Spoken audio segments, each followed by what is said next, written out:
Hello, James here, and I just wanted to remind you that the Crunchy Take is now available on Spotify, YouTube, Radio Public, and Google Podcasts. So be sure to follow or subscribe if you'd like to hear these episodes as soon as they air.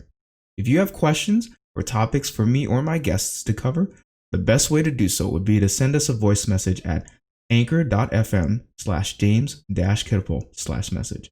That's anchor.fm/James-Kittle, that's KITTIPOL/message. Thank you for stopping by and enjoy the podcast. And welcome back, ladies and gentlemen. Welcome back to another round of the Crunchy Take, wherever you may be listening. And today I have the privilege of having on one of my best friends from back home, who happens to be a professional basketball player for Thailand. He's represented Thailand on the nationals and international stage, playing on FIBA 3-on-3 tournaments and other international competitions, and he currently plays in the professional circuit back home. Tony Korsah, how's it going, man? I'm good, man. I'm good. I'm honored to be here, man. Thank you for having me here, by the way. Dude, I am beyond honored to be able to talk to you again. It's been so long. When was the last time we talked to each other, man? And I mean, the last memory I have of us was probably back in NBC right? camps when we were both coaches, I think.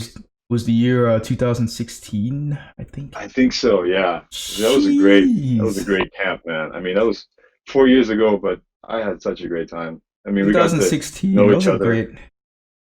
Yeah. It's a great year for basketball. It was a pretty hard year as a Warriors fan. It was a mix up. I know you were in the camp of the Warriors at the time. And I don't know if you remember Tim, Coach Tim. Yep. He's straight up from Cleveland. I thought he might be in LA these days. Who knows? Shout out to Tim. He's okay, man. Yeah, shout out to Mr. Tim. My God, it's really been 4 years. 4 years. Yeah, man. And you just graduated. You just graduated from high school at the time, right? Yeah, I just graduated, and that was like my first summer just out of high school. Mm-hmm. You know, That's gotta. I tell you, man, it's a weird feeling after you graduate high school. Life sort of becomes like it goes at the speed of light. It feels like it was slow before, and now it's because you remember everything up until then, and then now it's just like everything after high school. You know, man, you got to kind of go out and make it. You got to go out and like seek it. You know, that's true, man. Like, you know, literally everything in high school was, you know, I hate to say it, but it's like, you know, being spoon-fed. Everything was handed to you, and, you know, teachers do their best to kind of help you, you know, talk to you about your future and all that. And then once you get out of high school, man, it's like you're all on your own, and everything's going by so fast. And, you know, if you blink, you miss a moment. So it's pretty crazy, man. 4 years has gone by just like that, you know. Just like that. And here we are in 2020. We're in the situation that we're in. Well, yeah. Seeing that I'm joined by Tony. Tony, can you bring us up to speed as to what you do in the day-to-day, and yeah, just like a nutshell version of where you find yourself today and what you do for a living? Okay. Well, my usual schedule, you know, usually would have been just working out, like just right now, just working out.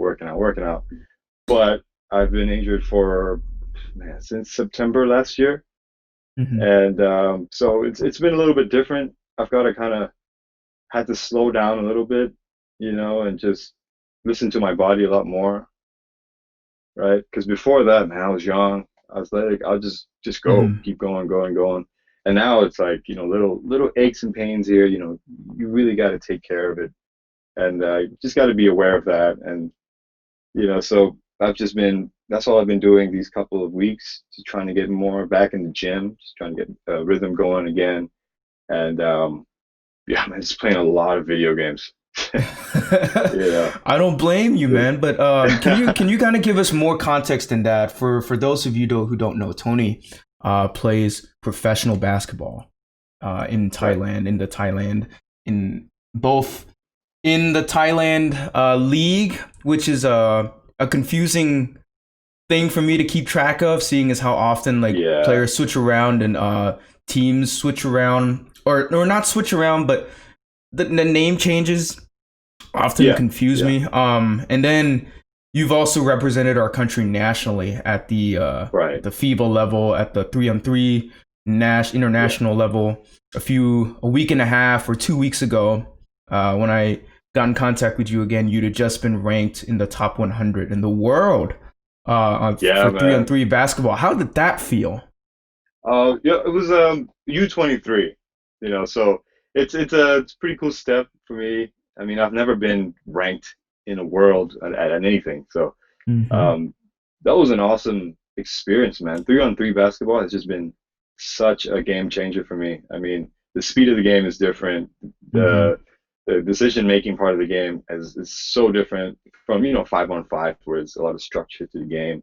Yeah. Everything's kind of The ball size is game different. plan. Yep. So, the amazing thing about that whole 3-on-3 adventure I've been going on is that, man, I get to see the world. I've Mm. just been traveling to Mongolia. I've been to Mongolia, which is a country I never thought I would ever get to visit. Yeah. What's that I get like? to What go was it to, like when you first got there? Because man, Mongolia, this is a country that I personally really want to go to. You know. man. Okay, so for me, I think Mongolia is it's just so open. It's just a lot of open fields, a lot of open areas, like Mm-hmm. not too many huge buildings, at least for the part that I was at for the tournament. Yeah. And once you get out the airport, man, you look at the sky and you just feel like you're somewhere different. The vibe is completely different over there.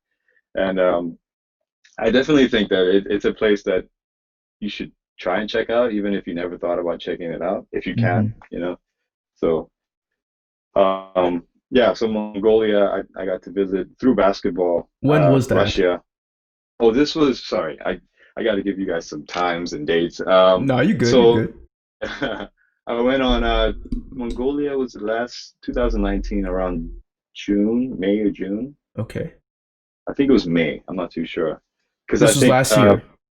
this was last year. So Okay. what was happening last year? It was a pretty crazy summer last year where I had to go to three different countries in a matter of 2 months, and Okay. at the same time I had to kind of play in two different leagues at the same time. So a lot of basketball, Wow. which I cannot complain, and it was really tough on the body, which I think kind of led to the injury kind of a lot because I Mm. was going through a lot of nagging things, nagging injuries here and there, aches and pains on my back, my body, my this and that. So, it Can you was a kind of bring us crazy up to summer. speed on kind of give some context as well to some of my viewers who may or may not know just what happened what happened to you as far as like the injury, like Okay. yeah, what actually happened? Man. So the injury, what happened was, I think it was You know who it was against? Do you remember who it was against? yeah, yeah. So we were playing. By the way, I'm playing for High Tech, basketball club, and we were High going up tech. Okay. against Raptors basketball club, Raptors, Dunking Raptors or something. They keep changing the name, so I'm not too sure. They But used to be Konken and whatever, and it's now yeah, like yeah. totally So I think different. different ownership, different names. What's the league called at this point? Well, okay. So the thing about the Thai league is I think is run by different people. So Ah, the Thai basketball league, Thailand basketball league, is run by the TBA, which is the Thai Basketball Association. If this is all just from the knowledge that I have, so I may or may not be right. And I believe that Mono Vampire, they also host their own leagues, which is they and that's change the the name a TV lot. publication, right? Yeah, so Mono 29 is like a TV company, Mm-hmm. broadcasting company. So they're our biggest rivals, High Tech and Mono. Every Mm-hmm. time we play, it's either a great game or just an insane blowout. So always fun to watch. It's You never know what's gonna happen.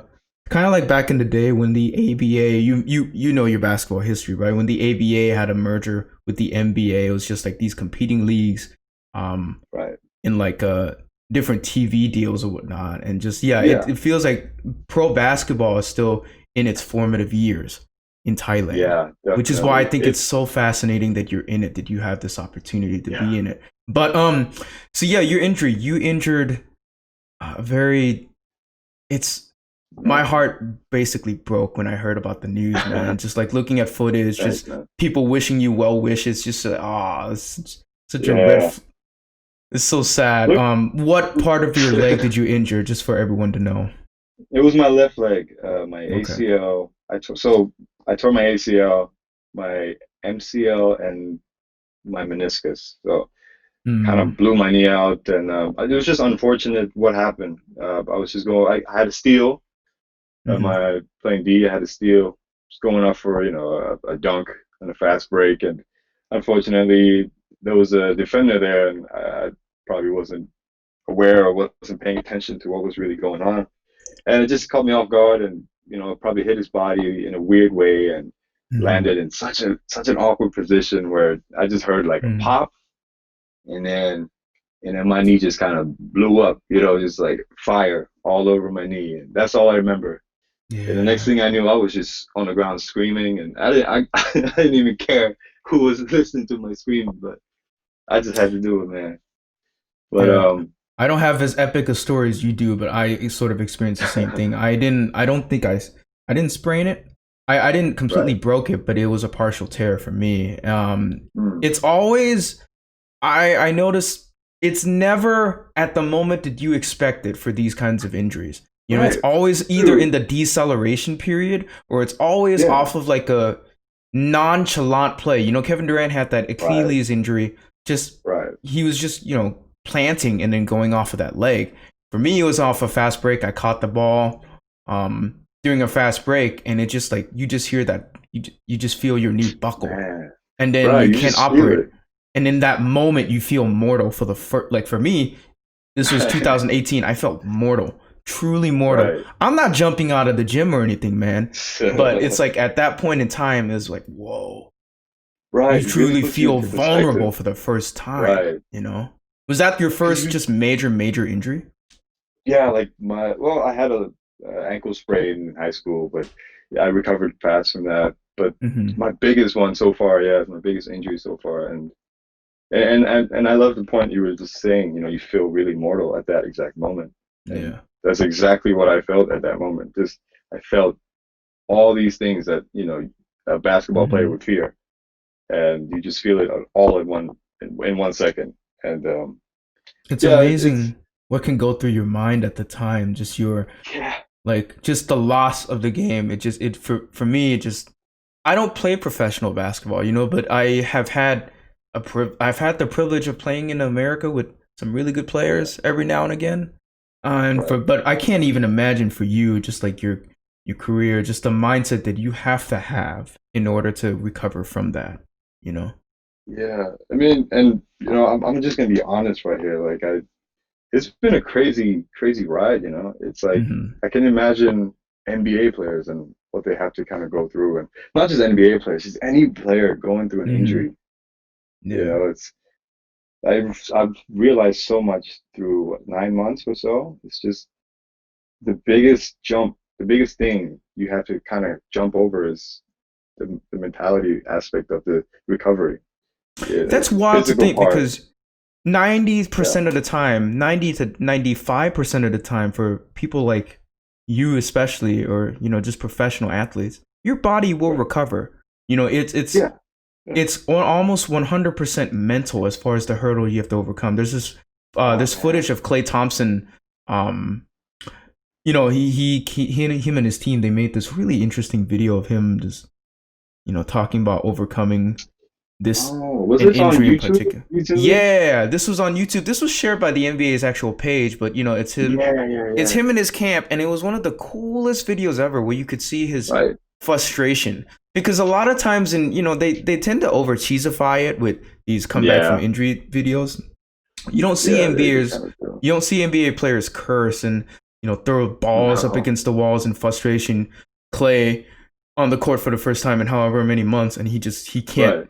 shoot like he can. It's Wow. just that's just like such a thing to overcome. But hey, you're on the rise. Yeah, man. I see your stories. I Yeah. see your posts. You seem to be coming back okay. We wish you all the best, man. Thank Honestly. you. Thank you. And it's like, I mean, I know it's like I'm just here talking about my injury and all that, but I want to kind of shed some positivity on this. It's I Hmm. just heard recently somebody got like I got a text from some like a kid and was asking me, hey man, when you got hurt, like where did it hurt? Where did you feel it?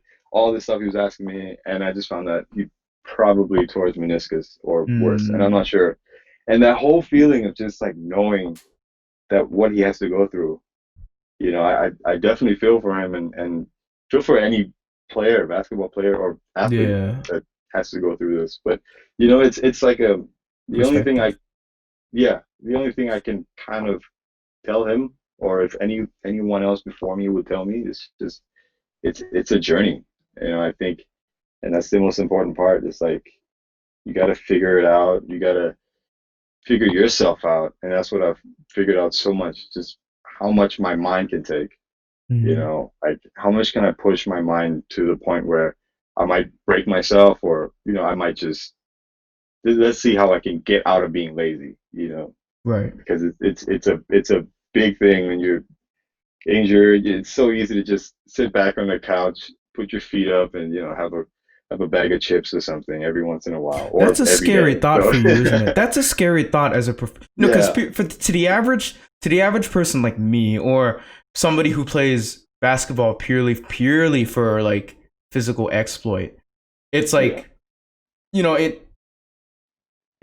we kind of don't have that perspective of shoot, this was my way of life, this was how I put food on yeah. the table for myself, but that whole laziness factor, it's so strong and it really can just would Hmm. it really can infect or it really can touch just about anybody if Anyone, if you're man. taken out of the moment, if you're taken out.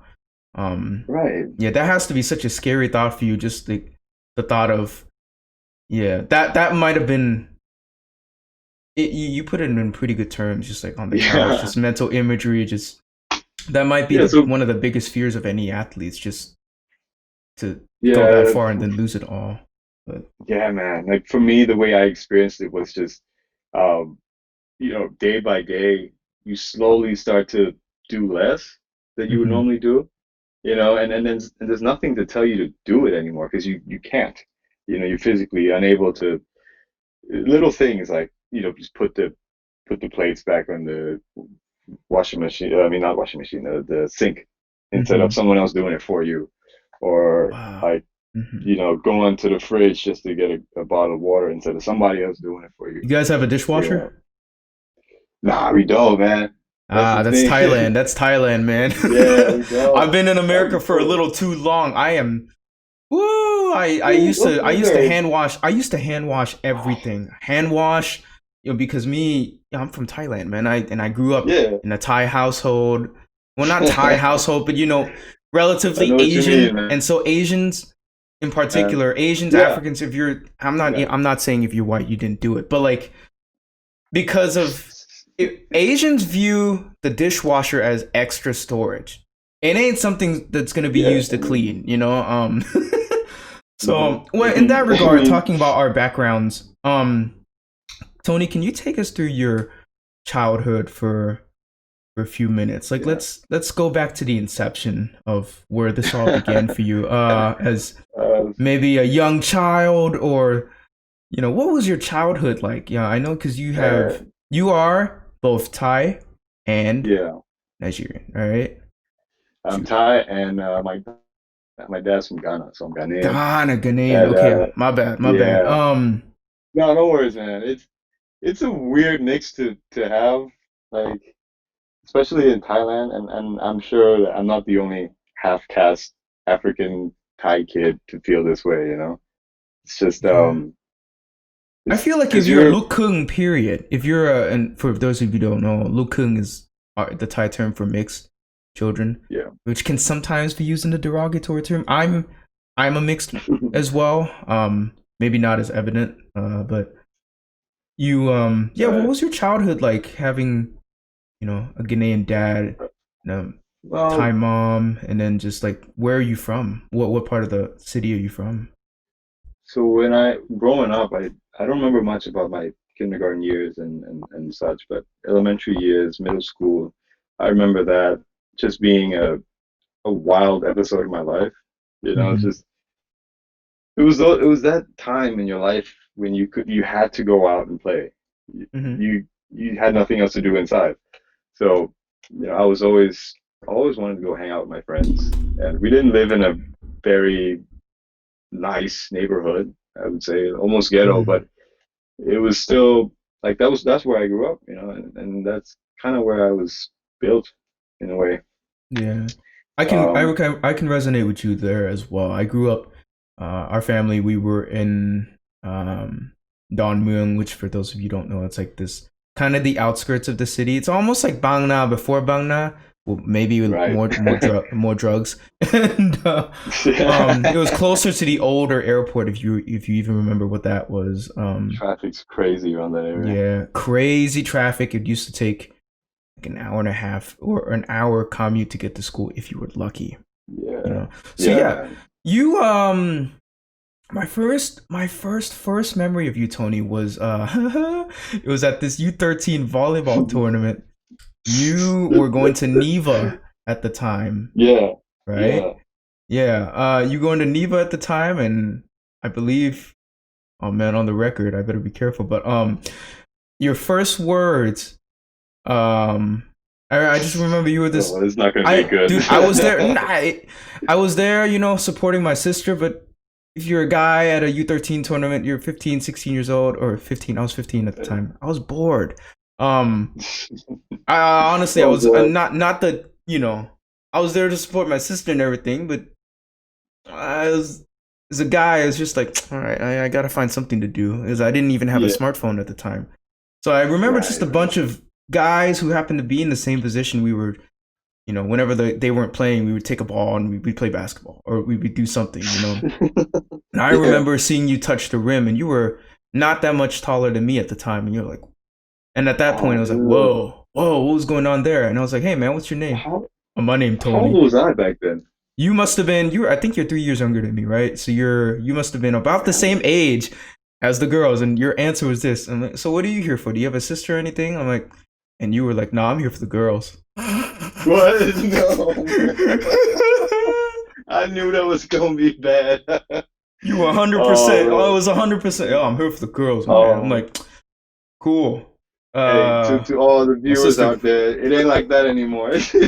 No, it ain't. That's funny, That was a man. very young Tony. But to me, even Yeah, then, like I just think your natural uh athleticism sort of thanks, shone man. through. It was that moment, because at that point in time, let's go on to your introduction into basketball, so, and Okay. sports in general. So so you said you had no choice really but to go out and play, right? But so does that mean you Yeah, just played a whole bunch of sports and then just like, man. So yeah, so the thing was my childhood was I'd say hectic because I was always active, you know, I was always doing mm, something.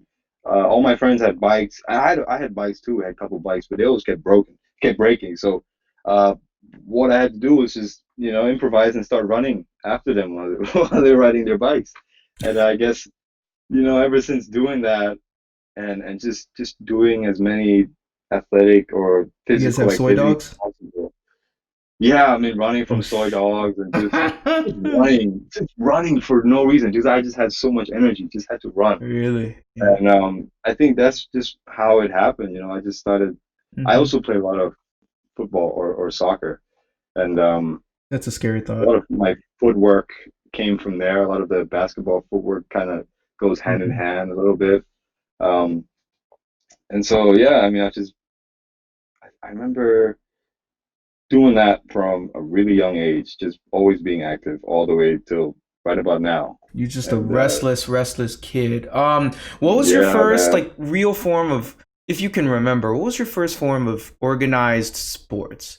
What was the first team you Organized ever played sports, for for a school? Yeah, like where you were a man. part of a team and then you had like a specific slash defined or ill-defined role. Oh, You were part of a team. oh yeah, yeah. Well, I have like one great. team, one great memory of the team that I used to be part of, which is the U13 volleyball, boys volleyball. Mm, And I think that was when like the first time I ever learned anything about hard work. You know, mm. I had a coach who was just he was awesome, man. Like he just every day at practice. Was this at Neva? This was at Neva. Yeah, this was at Okay. Neva, by the way. I was like 12, 13. Okay. And the attention to detail that he had for the game of volleyball was insane. Mm, And to be part of that was just a privilege. You know, it was just an honor just to have that chance to be so well taught, well coached, and everything. And we went mhm. through that whole season undefeated. I think that was Whoa. my first taste of like real hard work, and knowing that when you put in the work, it's gonna pay off at some point. Hmm. Um, so that was my first like organized sports kind of memory that I have. I'm sure I probably had more before that, but I'm not too sure. And so, when did basketball enter the scene for you? Basketball. Good question. Basketball. So I would say like 2010, 2011 was when I first started. All my Hmm. friends were playing at break time, lunchtime, and back then I couldn't even like catch the ball or dribble the ball. So I wasn't too big on basketball at the time, but I could Hmm. I could touch the rim, and I think by the end of my seventh grade year, like the last day of seventh grade, I just jumped high enough and just got like a little, you know, uh, what's the word? Like just kind of putting it over the rim. Kind of like I wouldn't say a dunk, Oh, but kind of like a layup with a rim okay. hang on it. So Gotcha. So it's like you go. I've seen that before, dude. I've only been able to touch the. yeah, I've only been able to touch the red. Like if I touch the red, that's a good day for me. Like just the underside, yeah, bigger, thicker part of the rim. That for yeah, me, yeah, that's yeah, that's yeah. all I can do. But for you, and so Oh you said man, this was at the end of seventh grade, eighth grade, or yeah. seventh grade? So seventh grade, so I was about 12 or Whoa. so, 12, That's 13, pretty 12, young, I man. think. That's pretty young to even touch the rim. It's like, whoa, I have this superpower almost. Yeah, It's like I mean, I think not that's a whole where lot of a people lot can of can say. yeah, I think a lot of the passion comes from that. A lot of passion I have for basketball kind of started there, just being able Hmm. to kind of dunk. I wouldn't say it, but Yeah. to dunk a basketball, you kind of feel like, man, like what is there else that I could possibly do from here? Did you do the And young it's just school? Did you do the young schoolboy thing where you took like smaller balls and you'd kind of cock that back a little bit? You'd be able to get that yeah, over the rim. no, So when was? Do you no. remember clearly the first time you actually dunked Oh a yeah, basketball, I like remember clear clearly, dunk? man.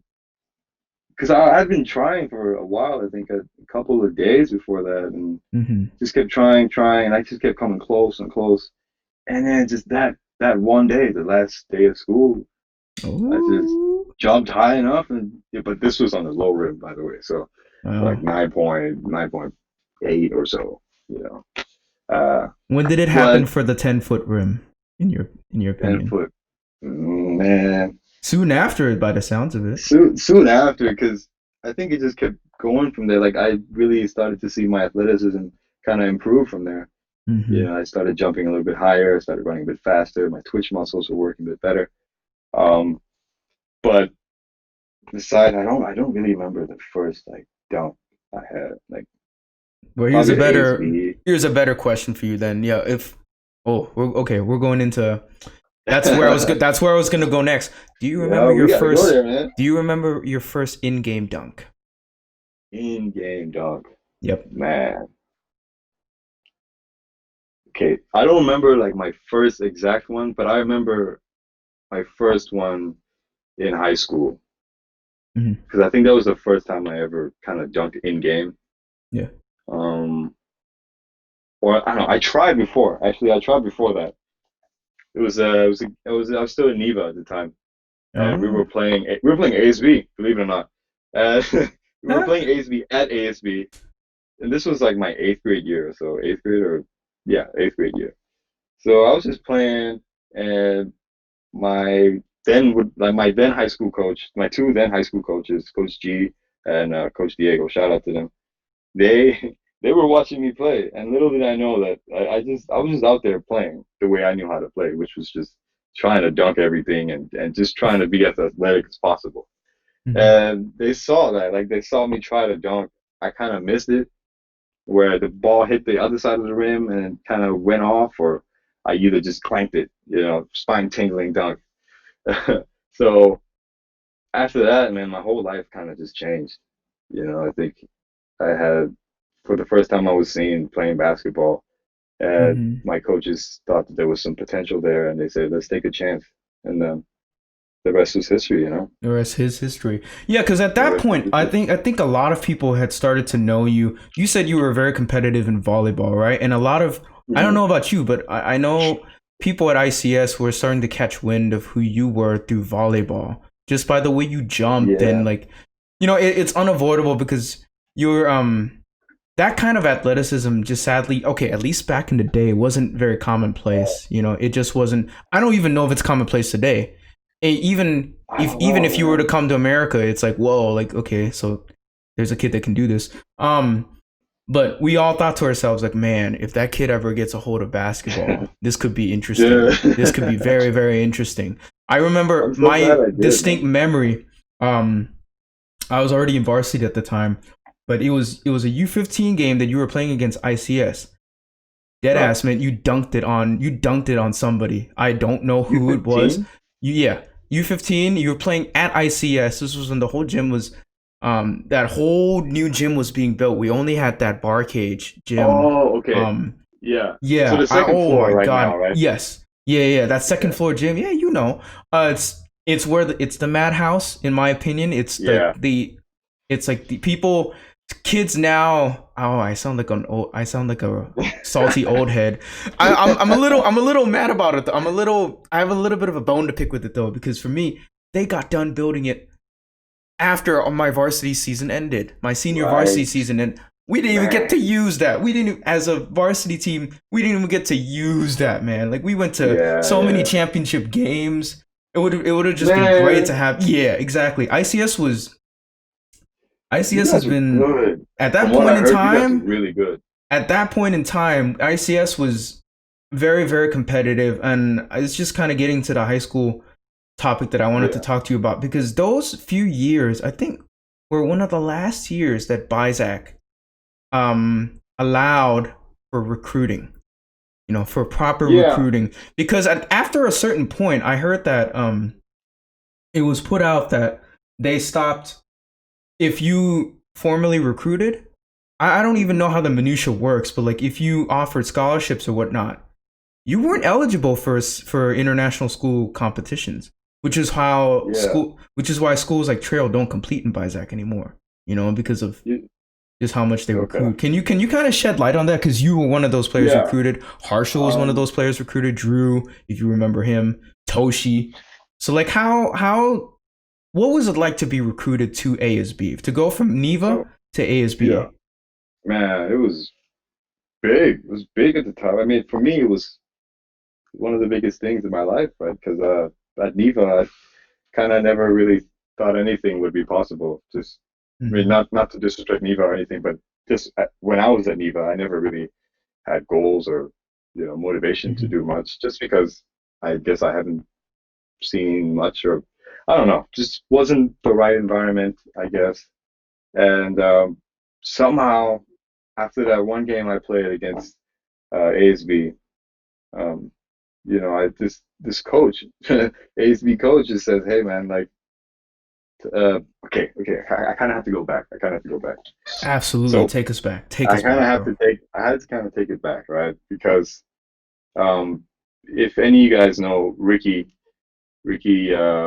Oh Canulis, yes, ASB. He was yeah, a sharp shooter. I remember man, that guy. Yeah. ASB legend. But before that, he was at Neva. He was my teammate, right?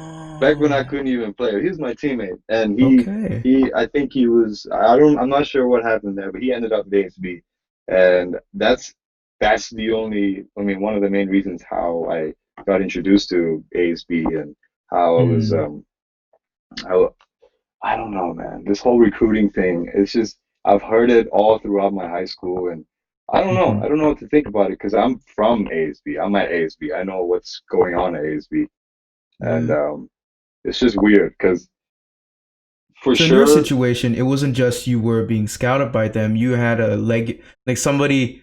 It was that you already had connections there, So it kind of, he was a good friend of yours. It kind Yeah. of made sense. This was a, not to discredit Neva or anything, but ASB was at No, that no. time a bigger. It was a bigger Yeah. school, maybe in a different competitive field because Neva and these other schools they compete in their own league. It's the TSAC league, Yeah. right? Like the whole, Dude. and so I mean, at least at that point in time, Bizak, it was almost like how the high school division Yeah. works in America, right? You played Hmm. AAU ball. It's like Yeah. 5A, Yeah. 3A, Yeah. whatnot. It just depends Yep. on the size of Yep. the school, the income that the Right. Right. school Right. brings in, and just all these other factors that may or may not contribute to the actual competitiveness of the game. Right. It's how someone like Toshi, I imagine, was able to go from Trinity. He was there Yeah. before. Everyone knew Yeah. about Yeah. Yeah. him. We played Dude. against Trinity once. Woo, man, like we knew who he was, just like Mad his respect to skill, Toshi, man. Till mad this day, I respect. mad respect, bro. He That he's guy. literally the player. He's the person that made me the player I am today. Like, I mean, I'm not giving him all the credit, but he's a big reason why I'm playing the way I am, and I'll get to that. But I just wanted to kind of get back at the Recruiting. Neva, the whole Neva thing, Yeah. transitioning to ASB, and I just want to say, Neva was a fantastic place, man. Like, I Mm, grew up there. I was there from kindergarten 3 all the way to eighth grade. So the relationships I formed and the experiences I had at Neva was fantastic. But in mhm. terms of sports, I, I just needed more, and Yeah. ASB came, and I would say, yeah, recruited, say, hey, there's a big possibility that you Yeah. have potential, you could play, you could be better, this, that. Mhm. But they didn't give me a scholarship, because my dad at the same time was also looking for another job teaching. It just Oh, so happened that when I went to visit wow. ASB, when I went to have my visit at ASB, Mhm. uh, my coach brought it up. My then coach, my Diego, brought it up, and then he was like, "Hey, there's an opening in this department that you're teaching. Why don't let's see if something can happen there." And then from there on, my dad's been teaching there for almost 8 years, or 8 years, or going to 10, Mhm. 9 to 10. Yeah, so they didn't really give me a Wow. scholarship, and a lot of people might have thought that I was given a scholarship, but Yeah. nah, man, that's not the case. You'd be And I surprised think, though. That's the case for a lot of kids. Um, yeah, when I say recruitment, it isn't necessarily scholarship. Like there are definitely kids out there that did get scholarships, but it's just like right, stories like you or a handful of students um that I knew at ICS were offered, uh, but mm, for whatever reason they didn't actually take. I think it's because they knew like it might have jeopardized just the terms of whatever Bizak had at the time, which I think is really I kind think of so. interesting. It's interesting to look at how they approach recruiting or whatnot Yeah, because by all intents and purposes, international schools should technically have the best athletes if they were allowed to like actually right. recruit like that, right? It's just the Why not? way things are supposed to work. I mean, but because it's kids like kids from maybe not the best areas Mm, in the city or whatnot. It's yeah, that's the most common theme across the world. Kids from maybe mm, impoverished communities or not impoverished, but from all over the place. just right. Not The as many best, equal opportunities or right? opportunities at all. The best play for Yeah. the biggest schools, but it's this weird thing where I feel like there's this divide between the international schools and the Thai schools who compete Oh, at very dude, it's different big levels, time. very different feeling to the Big, big Thai difference. high Big school to difference. the international high school. I don't kind of take us there for a Yeah. little bit though. You've been on the scene Okay. there for 10.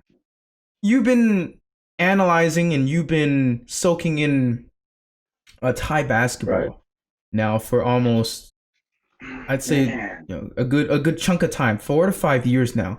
What's that been Yes. like? And what Um. just this specific question I have? What are some of the bigger differences between the Thai youth game and then the international youth game? Okay. So for Thai, like when I'm talking about Thai, I'm talking about local tournament, right? So Correct, like like the sponsor the or sponsor tournament, or little friendly games or exhibition yeah. games that were Mm-hmm. somehow organized. Because you guys competed in So that as at ASB. yeah, so what it was Thai schools were they Thailand in general. It's like a big I don't want to sound bad saying this, but they don't really like to mix with foreign that much. You know, like especially international schools, Thai schools wouldn't want to mess with international schools because we don't know each other like that. That's just how it is. Um, It's kind of so like if you take a suburban school or like a countryside school and yeah, you mix them with an inner city kids school in the United States. It's yeah, almost like them it's two just worlds don't even cross, right? right. It's just worlds are very different, cultures very different. So Yeah. we never really kind of went there in terms of playing against a lot of local Thai schools. Mm-hmm. But man, when we did, yo, they were good. They beat us like crazy.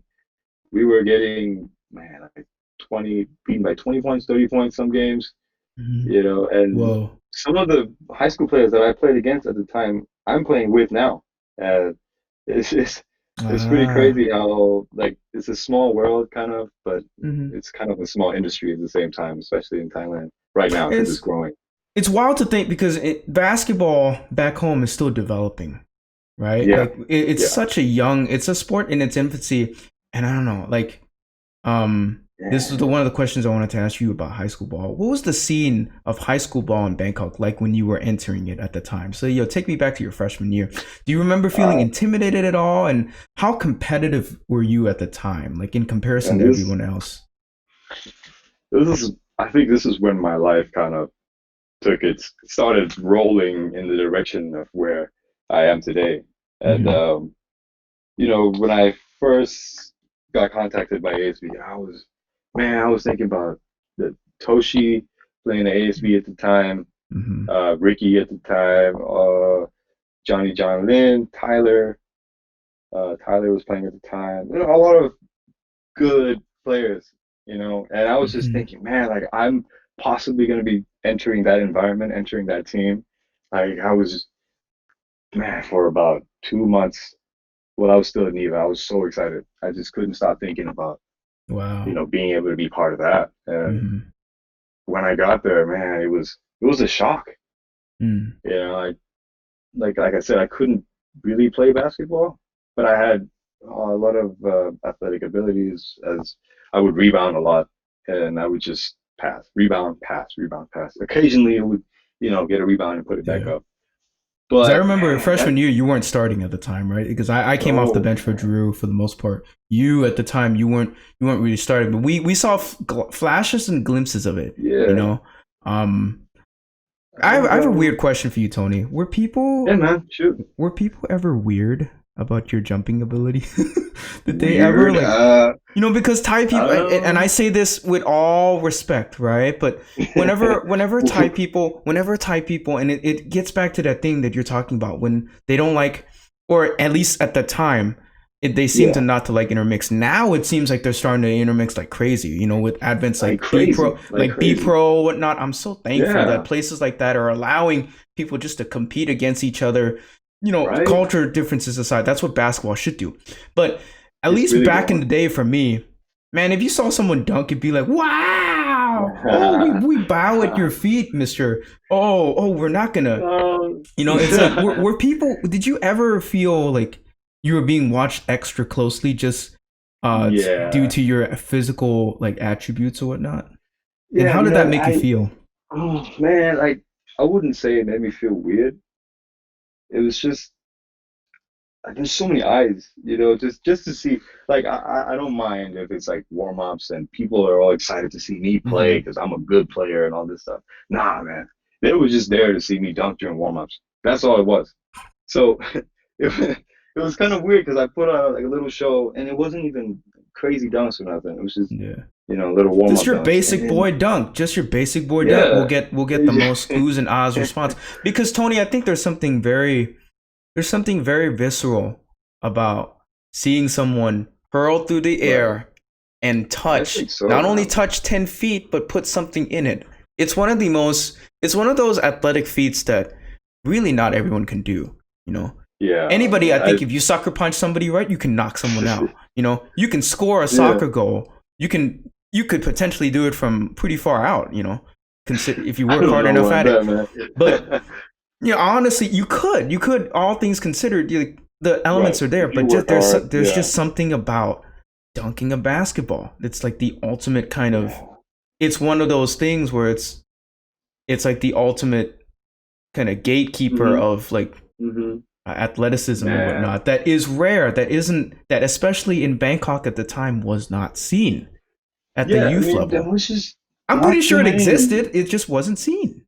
You know. No, like I never really put any thought into it because from ninth grade till about my senior year, all I wanted to do was just work, man. Like I didn't Mm-hmm. care about what people were saying or what was going on or this or that. I just wanted Mm-hmm. to be in the gym and just hoop, right? Because I wanted to be better, you Yeah. know. And I was tired of seeing players just keep beating me, always being better than Right. me, and I thought, this is it. This is time to work. But What was yeah, man, it's sorry. No, you good. Um, it's kind of leading off of that. You're talking about a turning point that it elevated into a craft and not Hmm. just something you did for fun, right? What were some of the Yeah, experiences that molded that for you? Do you have any fun stories man. of like, okay, first off, bar none, who do you think was the toughest team you guys faced? Or could you give me Toughest like team a we list faced, of toughest teams you guys played man. against and just like what kind of influence that had on you? Any Sure, man. tournaments or yeah. So what really my turning point for me was I would say like this one little moment. I just remember this moment so vividly. I didn't know we had practice or not, but I brought my clothes just in case. You know, at Mm-hmm. ASB, you never know when you got somebody just gonna be playing. So you guys gotta be ready. And Mm-hmm. what happened was that my friends, I think I was new to ASB, so I was starting to make some new friends and Mm-hmm. get to know people. And this one afternoon, this one after school session, they kind of say, "Hey, we're going to Mega Bang Na, which is like a big shopping mall right by Yep. Bang Na area." And You make me miss you it want to so go to much. Mega? And say you want to go to Mega? I'm like, yeah, I would love to go. New friends, cool. I go in the gym just to check if there's anything happening, and I see Toshi coming out. He's like, "Yeah, what's up, bro? We got practice. Where you going?" And then Ooh, that was all I needed. That was that moment reality where I was check. like, Yep. yeah, it was like if I wanted to go be with my friends, this is what I'm giving up on. And if I Mm-hmm. wanted to work, this is what I'm going to be giving up on, which is time with Right. friends. So at that moment, every other decision I had to make, whether it was go party or go to the gym the Mm-hmm. next day, it all really mattered. And I just, I mean, I chose to just be in the gym. That was just what I Mm. wanted to do. It's what I like to do.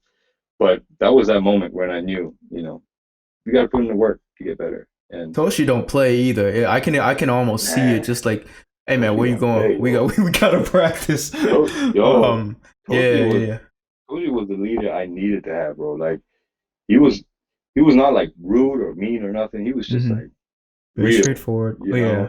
and I was a kid coming from Neva, which I never really knew anything about the world. And Yeah. I came here to ASB, and then this is like the first thing, which is Toshi was so real to me about how Mm-hmm. it was gonna be, and every practice, bro, he would give it to me, man. He would just go hard, like never went easy on me, and that pushed me. I just every day at practice, Yeah. I just wanted to be better, So ASB, bro, it's a crazy place to be at Sounds the like a time when great I just time. first came. Yeah.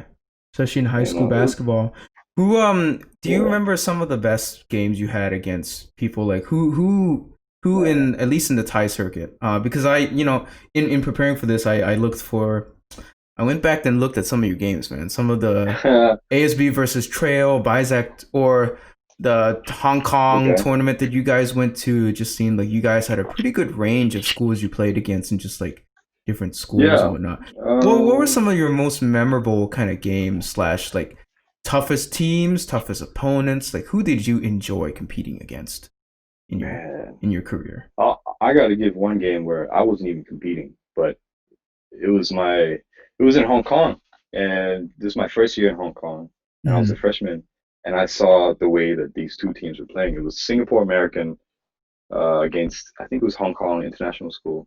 Okay. And the way they were playing basketball, man, I was just like, I was a kid at the time, and what I was seeing on the court was just seniors, just men, going hard, Mm. playing hard, and I saw that, and I was like, I got to put a lot of work in to play like this. So Yeah.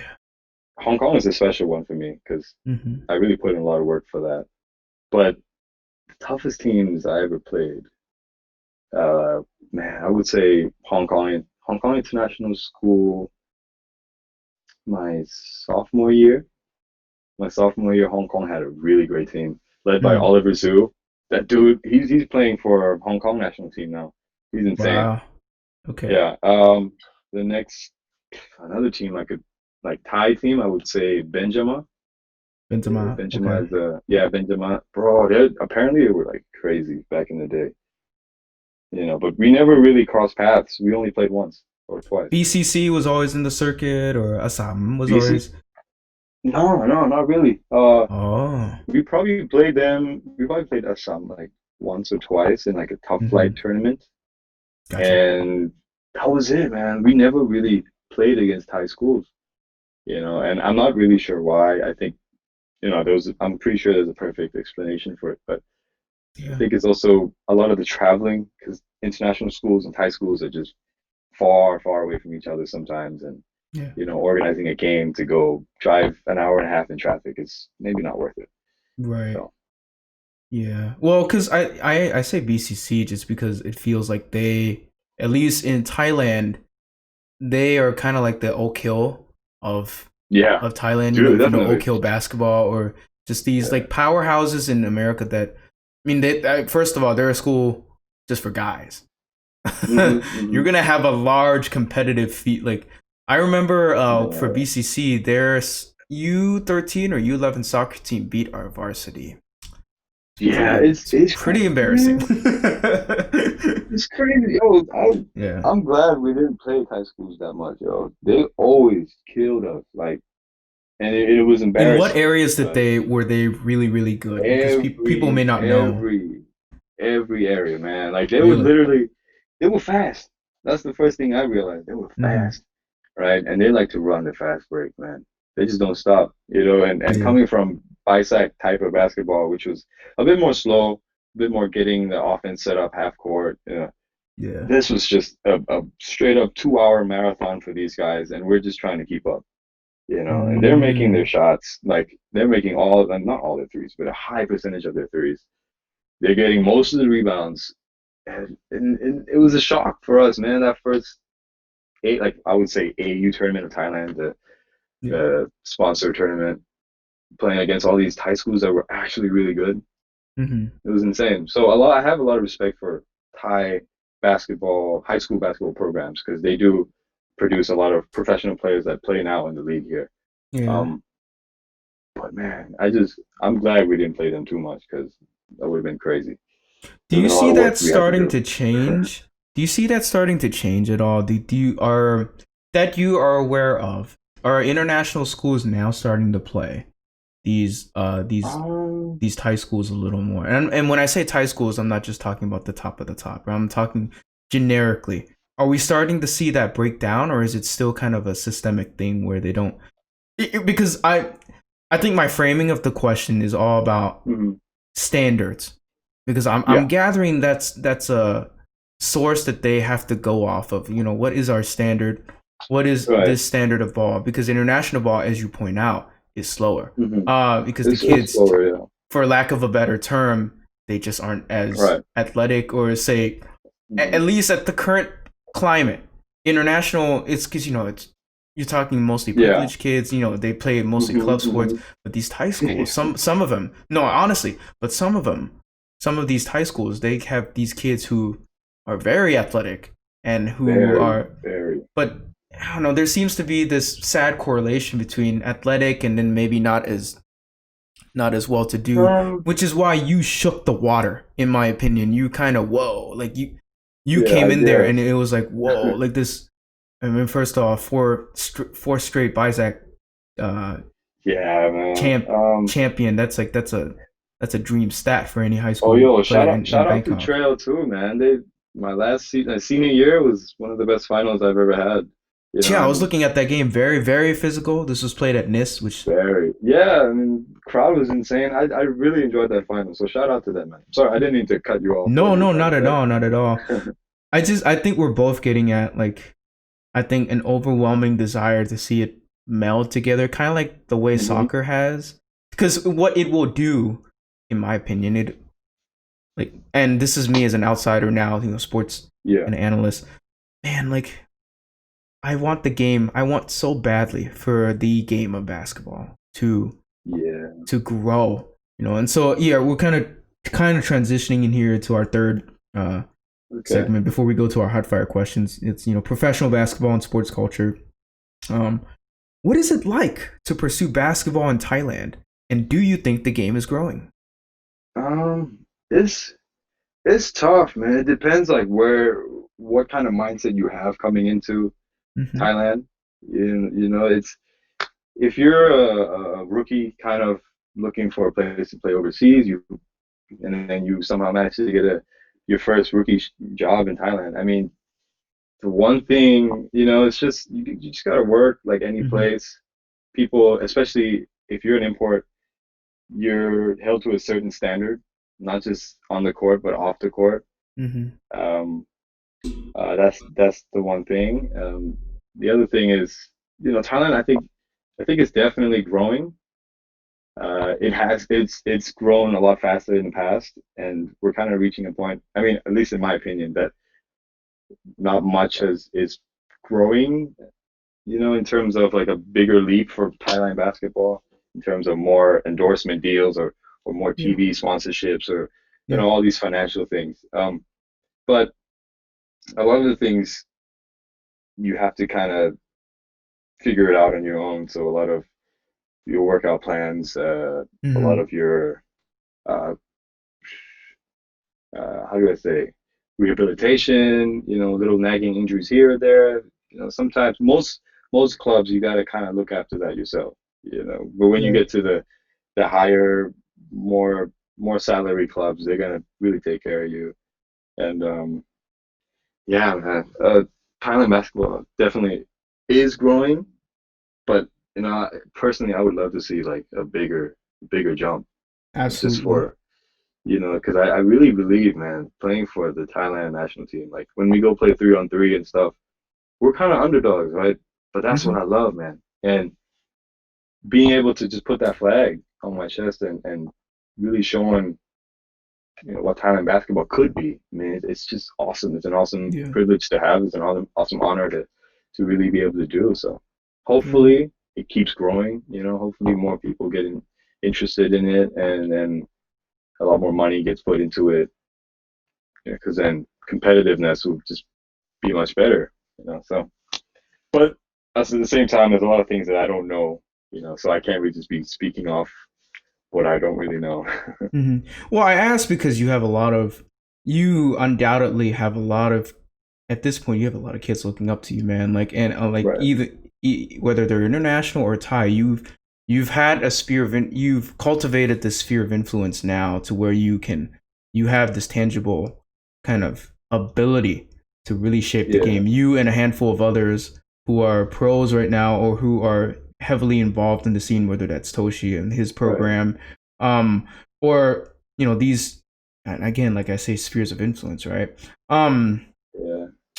yeah, into basketball in Thailand, like one of the things I've noticed immediately, like I saw a game, I watched a random game of y'all. I think you were playing for High Tech at the time. Shooting Yeah. forms have become like they've become so much better in the past. Yeah. They've Yeah. become Yeah. so much better. Tony, 10 years ago, guys was I tell you, Tony, I tell you, I look at pro footage. I Yeah. really think it's changed, which is why I framed the question in 10 years, because my god, and that may be due in part to Steph Curry. That may be due I to think part so, to how man. the Warriors or how the NBA has changed, because I feel like the NBA have, first of all, have you ever been to an NBA game? No, I've been to WNBA game, but I mean, I wish I could go to NBA game, man. Those are One of these awesome. days it will happen. If you're in the States, we got to make it happen someday. But it's kind of like when you go to, when you go to a college or high school game, you're going to a game of basketball, right? It's pretty Yeah. good, all things considered.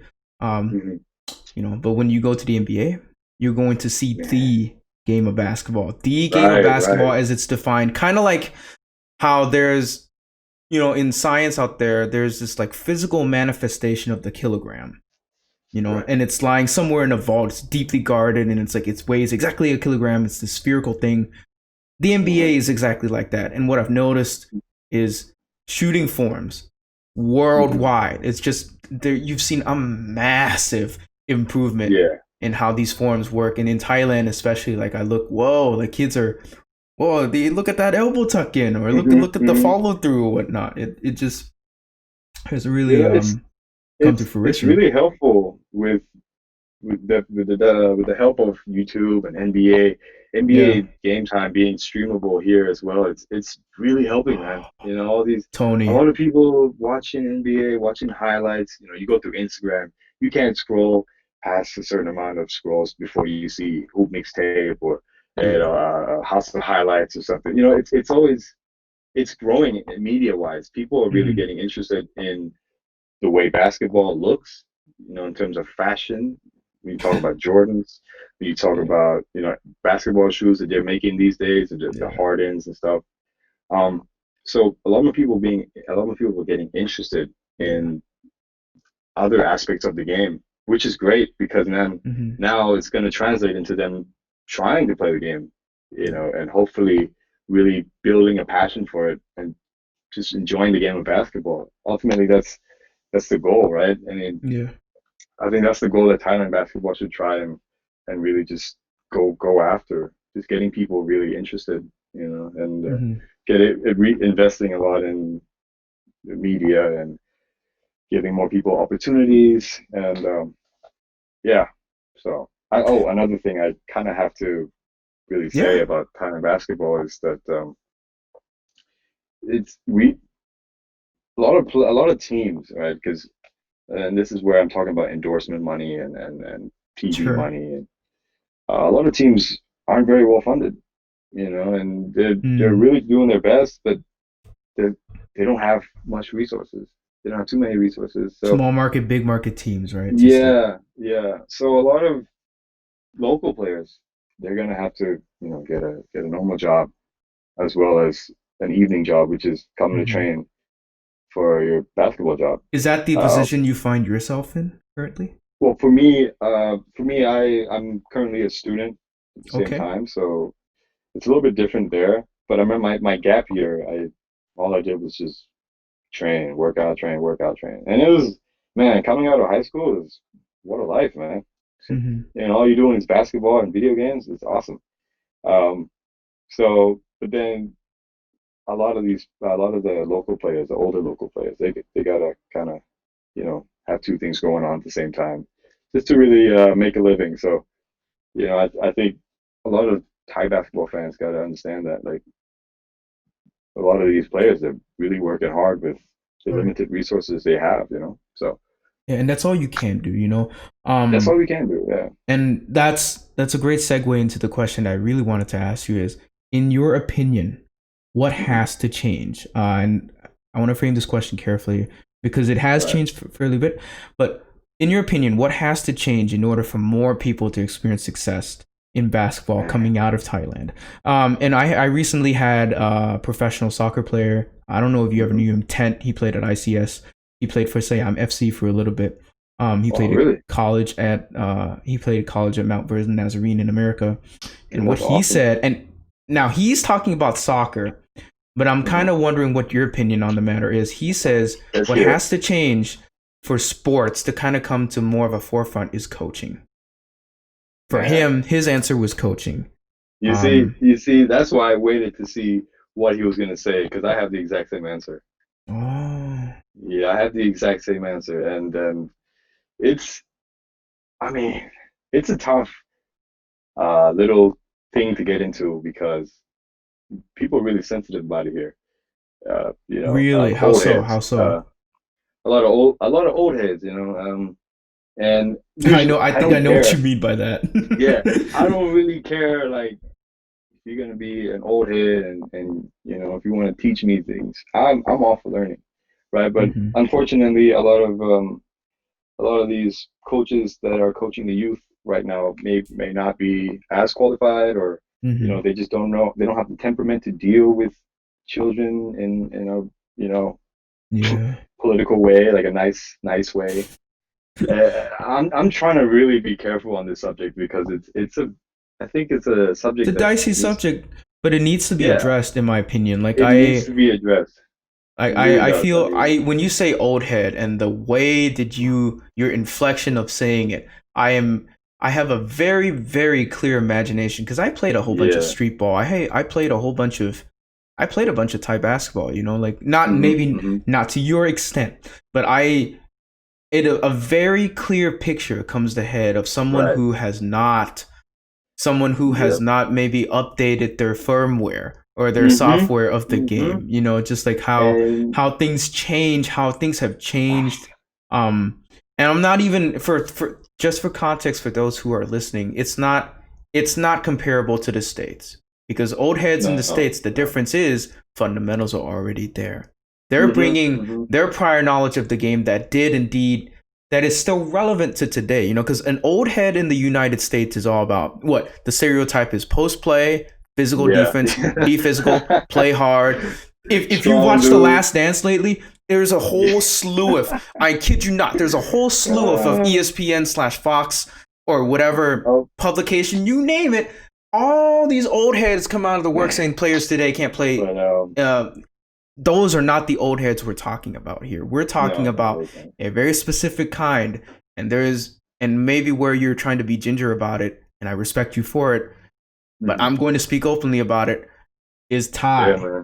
Is this Thai kind of weird dynamic that goes It on? is a dynamic. It is a Yeah. weird dynamic that I just do not understand. I Weird mean, I power play try that my goes best. on. Yeah, I try my best to respect it, because this is Mm-hmm. also my culture and I grew up on Yeah. this culture. So I do my best to respect it, you Mm-hmm. know. But at some points, man, you just kind of left thinking like, is this too far? Interesting. It's like, is this really the way to go? I Mm-hmm. mean, Certain and I know practices and yeah. yeah, like I'm not here to say I know everything or I know all the drills or this or that, but Mm-hmm. some things that are being taught are still Makes you very raise an fundamentally eyebrow. wrong. Yeah, like Yeah. Can you some name an people might have example of that seen without naming any sources? Just like a thing, an example, a um, tangible example for our listeners to know to hear about, an example. Well, like a drill or something that a coach and an old head coach. And okay, when I say mhm. old head, I don't just mean old people. I don't Yeah, just yeah, mean no. boomers, but it's a way of thinking about the game that is fun, like you're Hmm. saying, fundamentally flawed and Hmm. dated, very Right, dated. Yeah. very dated. Do I you have mean, an that's example? Do you have an example of that, like a hypothetical? um, I'm trying to come up with an example, but people will know who I'm talking about. So I gotta, how Like do I for me, say this? maybe to help you jog your memory, it has Hmm. my experience with that uh is all in conditioning and how they kind of Yes, coach yes, conditioning and yep. conditioning your Thank you. body for basketball. It's just like they have a Uh-huh. very, because Thailand. Here's the thing, man. We're a country of, our main export Hmm. in terms of sports. It's an elephant in the room that is never addressed, but is Muay Thai. you know, Yeah, man. we have that We Muay literally got Thai. a yeah. We have that Muay Thai mentality, and it's a stereotype, but it's a true stereotype. It's Hmm. especially if you get into hardcore athletic heads, Hmm. athletic Hmm. influences back home. They have this very kind of hard nosed slash maybe not make sense Yeah, approach to other yeah. I sports mean, that they apply. Then apply to other sports. it's definitely true. A lot of the things you see in one sport, you can kind of see in another sport, right? Mm-hmm. Especially in Thailand and the way things are run, Yeah. things are run a certain way. That's what I can say about Thailand. Things are run a certain way, and if you don't really play by the rules, You don't conform. it's if you don't conform, it's going to be tough for you, And Yeah. I don't think that's completely fair, but I understand that this is the country I'm living in, and I have to respect it as much as I possibly can. Which is But weird to think, Tony, because basketball, if you think about it, is a contrarian mhm. sport in Thailand. Wouldn't you agree? Contrary. Oh, what do you mean by When I say that? contrarian sport, it kind of goes against the cultural grain of where you see society. Like, okay, It really that does, may be man. too much. Like, it's. Did you ever feel like you had to go out of your way to Hmm. either see a basketball game, hear about basketball mentioned in main sports media, or even just like clubs, or anything like that, just any tangible form of the sport. Because dominance, we're Um, talking dominance factor. Soccer takes clear cake. It takes takes over. prior. It Like, takes over even Muay Thai, which is weird to think about. man, All things it's considered, everywhere. right? You got billboards, posters. It's the most You got corporately sponsored in Thailand exactly, by exactly, far, and right? yeah. Whereas basketball almost feels like a rich person's. I hate to put it like that, but it almost feels like a rich person club sport, even though there is a professional circuit for it now. Nick Yeah, Wiggins, Andrew Wiggins' brother, played for High yeah. Tech. You Yo, know, I was training with him. Like, dude is a professional, really good player, and a great dude, guy too. Like, it rang in for me. I saw his name on the back. I saw Wiggins. I'm like, surely that can't be him, right? Nick Wiggins played yeah, for bro. Wichita State, which then went to the Final Four. I looked at him.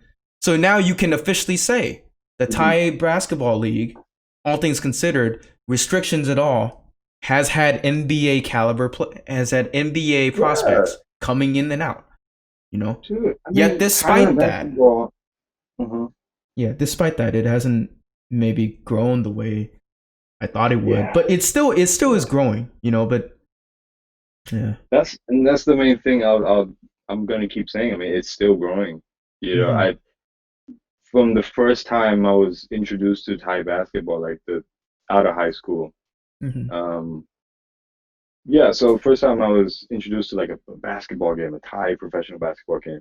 Right. It was huge. It was like a crazy thing because it was a packed stadium. It was Mono versus High Tech. This Mm-hmm. was before I even knew any teams or anyone or anything. And I went to watch this game, and it was a packed stadium. Probably I don't know how many people, but more than 500, I'm sure.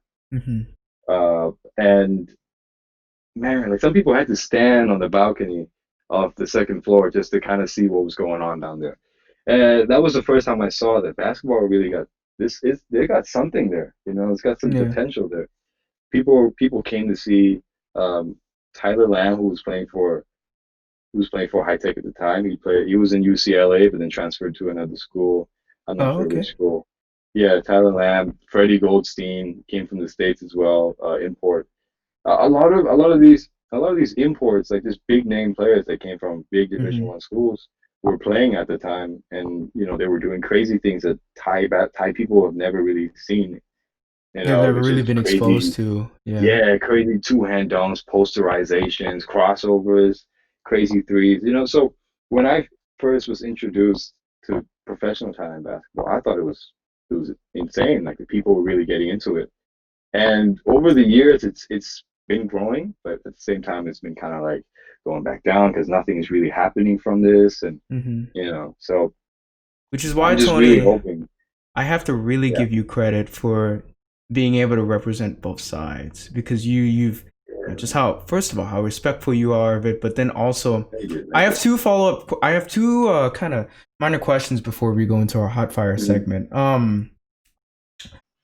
We talked a little bit about your experience in high school, right? We talked pretty at length. I'll take that back at length about your experience in high school. What was your Yeah, experience like playing AAU ball in America? man, AU was something else, man. Like when you're here, I mean, not to disrespect anyone in Bicycle or anything right now, it's just it's a whole nother game, Absolutely, man. dude. It, I'm gonna say it for you.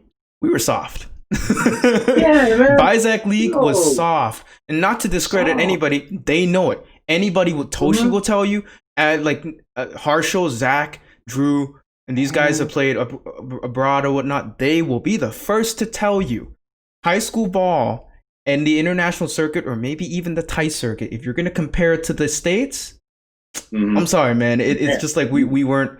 we weren't all that. We may have thought we were all No, that. We weren't. no. And it's just like, yeah, I just wanted to ask you. You had a chance to. What was your team? You were a samurai, something samurai, right? Tokyo Samurai? Yeah, Tokyo yeah. Samurai. Okay. Oh, Well, shout yeah. out to Tokyo Samurai, Kind bro. of explain what that was like. How you found your way onto that team, and then just like what that whole summer Yeah. was like. So prior to that summer, I was going to the States every summer to do little camps, Mm-hmm. either train with some trainers or this trainer I knew, Coach Mike Knight.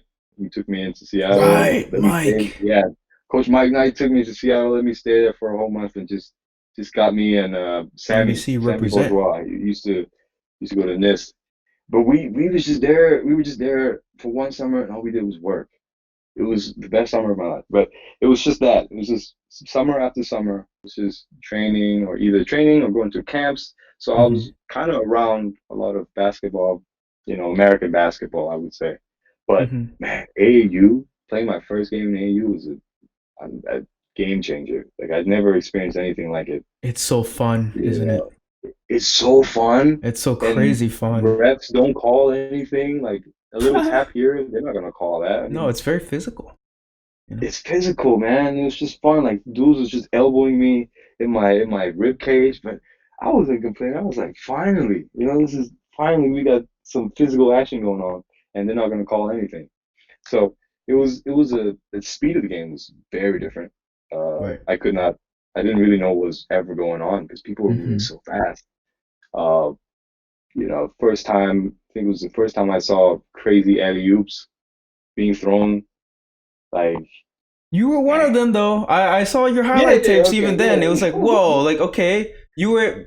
Because I think a lot of people back home were looking. I mean, because you posted a bunch of these highlights, Yeah. and it was like, whoa, like okay, he's Tony. He's actually competing. He's actually not only competing, but he's dunking on some of these guys. It's like, okay, all right, you Dude. know. Dude, Yeah, I and that mean, for me meant a lot, just because I was already in college oh, at the man. time. I'd been you know just in and around different basketball scenes. In Mhm. America, there is a whole wide range of opportunity if you wanted to play college ball, right? There's the NAIA, Right. and even at that Hmm, level, hmm. which is Yeah. it's not it's nothing really to look down upon at all, really, because the NAIA is really there for kids who want to play college basketball, but then who actually also want to get an education. Mhm. You know? Yeah, man, at the end of the day, you're a student athlete, right? I mean, Yeah. if you're gonna get paid to go play D1's basketball, D2, D3, D Hmm. whatever, I mean, you're getting paid to go study and play. That's a And privilege. You should never take that's a advantage. You privilege, should always man. take advantage of it. Yeah. Yeah, I mean, if you can, like, it's not easy to just get. So, No, not at you all. know, that's what I was thinking a lot in high school. My senior year, I had nobody really wanted me, man. Like, I didn't have no offers or no nothing. But But hey, it was just you like, clawed your way. You clawed your way into it, man. yeah, but I had to find my own other way. But it was like, it's tough, man. Like ball there, it's a whole nother world, man. It is And a whole nother world. I have so much respect for the game of Hmm. basketball ever since playing AU there, because really just you open your eyes, man. You got to open your eyes and just play. Yeah. Like, I think I had one moment. Mm. I was the last one back, and one of my teammates shot the ball and he missed it. Not like he missed it and it bounced off really far. Hmm. So the opponent got the ball. It was two against one. I was the one back on D. And so this dude passes the ball from the left side to the right. And so I turn my eyes, lock on this defender. Next thing I know, this dude on my left side is running behind me. And the guy in front of me just throws an alley oop at half court. And Well, then this dude jumps in the air, cocks it back, and just slams it. And that was the first time I realized, like, man, like maybe I don't belong in this game, you know. yikes. But it Big was like yikes, dude. I needed to see that to Hmm. really understand that, man. There's a lot of work I need to Right. put in to be there, Because at and the end of the day, you get better around better. There's exactly, no iron sharpens iron. There's no iron way. sharpens iron, and the whole AU thing. I mean, if I could tell any high school kids here, Thai, international, it doesn't matter. If you get the opportunity, it's a great opportunity, man. It's a blessing just to Hmm. be able to see a different world of basketball and a different world of people and the country. Oh, in So general, yeah. To supplement yeah. to that, I would also, yeah. AAU is a little harder to get into. My recommendation would be to Hmm. go to for. There are plenty of, if you're an international kid, right, which means you have parents, which means you may have the resources to be able to do so. And if you have the Right. resources to do so, I went to a what was it called, the Warriors High Potential Camp. Golden State Right. Warriors, they host camps. So I went to that, and That's I also dope. went to this triple threat camp in Oakland, California, right? But just the Yeah. opportunity to play, train, and get to know some of these kids in America. It, Hmm. dude, the summer going into my freshman year, I came back a very different player. You came Yeah. back a very different player. Yeah. You trained in the States, Oh. not to like bow at the feet of but this is the source. This is almost like it's like Yeah. Muay Thai in Thailand. You go Hmm. train at Tiger Muay Thai, or you train your striking in Thailand if you're a UFC star. You go back, Dude. your striking is going to be on a completely different level, and it's the same thing with Exactly. basketball. It's going to be the same thing with Oh yeah. basketball. I went from U15 eighth grade, not even Hmm. starting, not to pat myself on the back or anything, but it was 180. It's Oh like man, go ahead.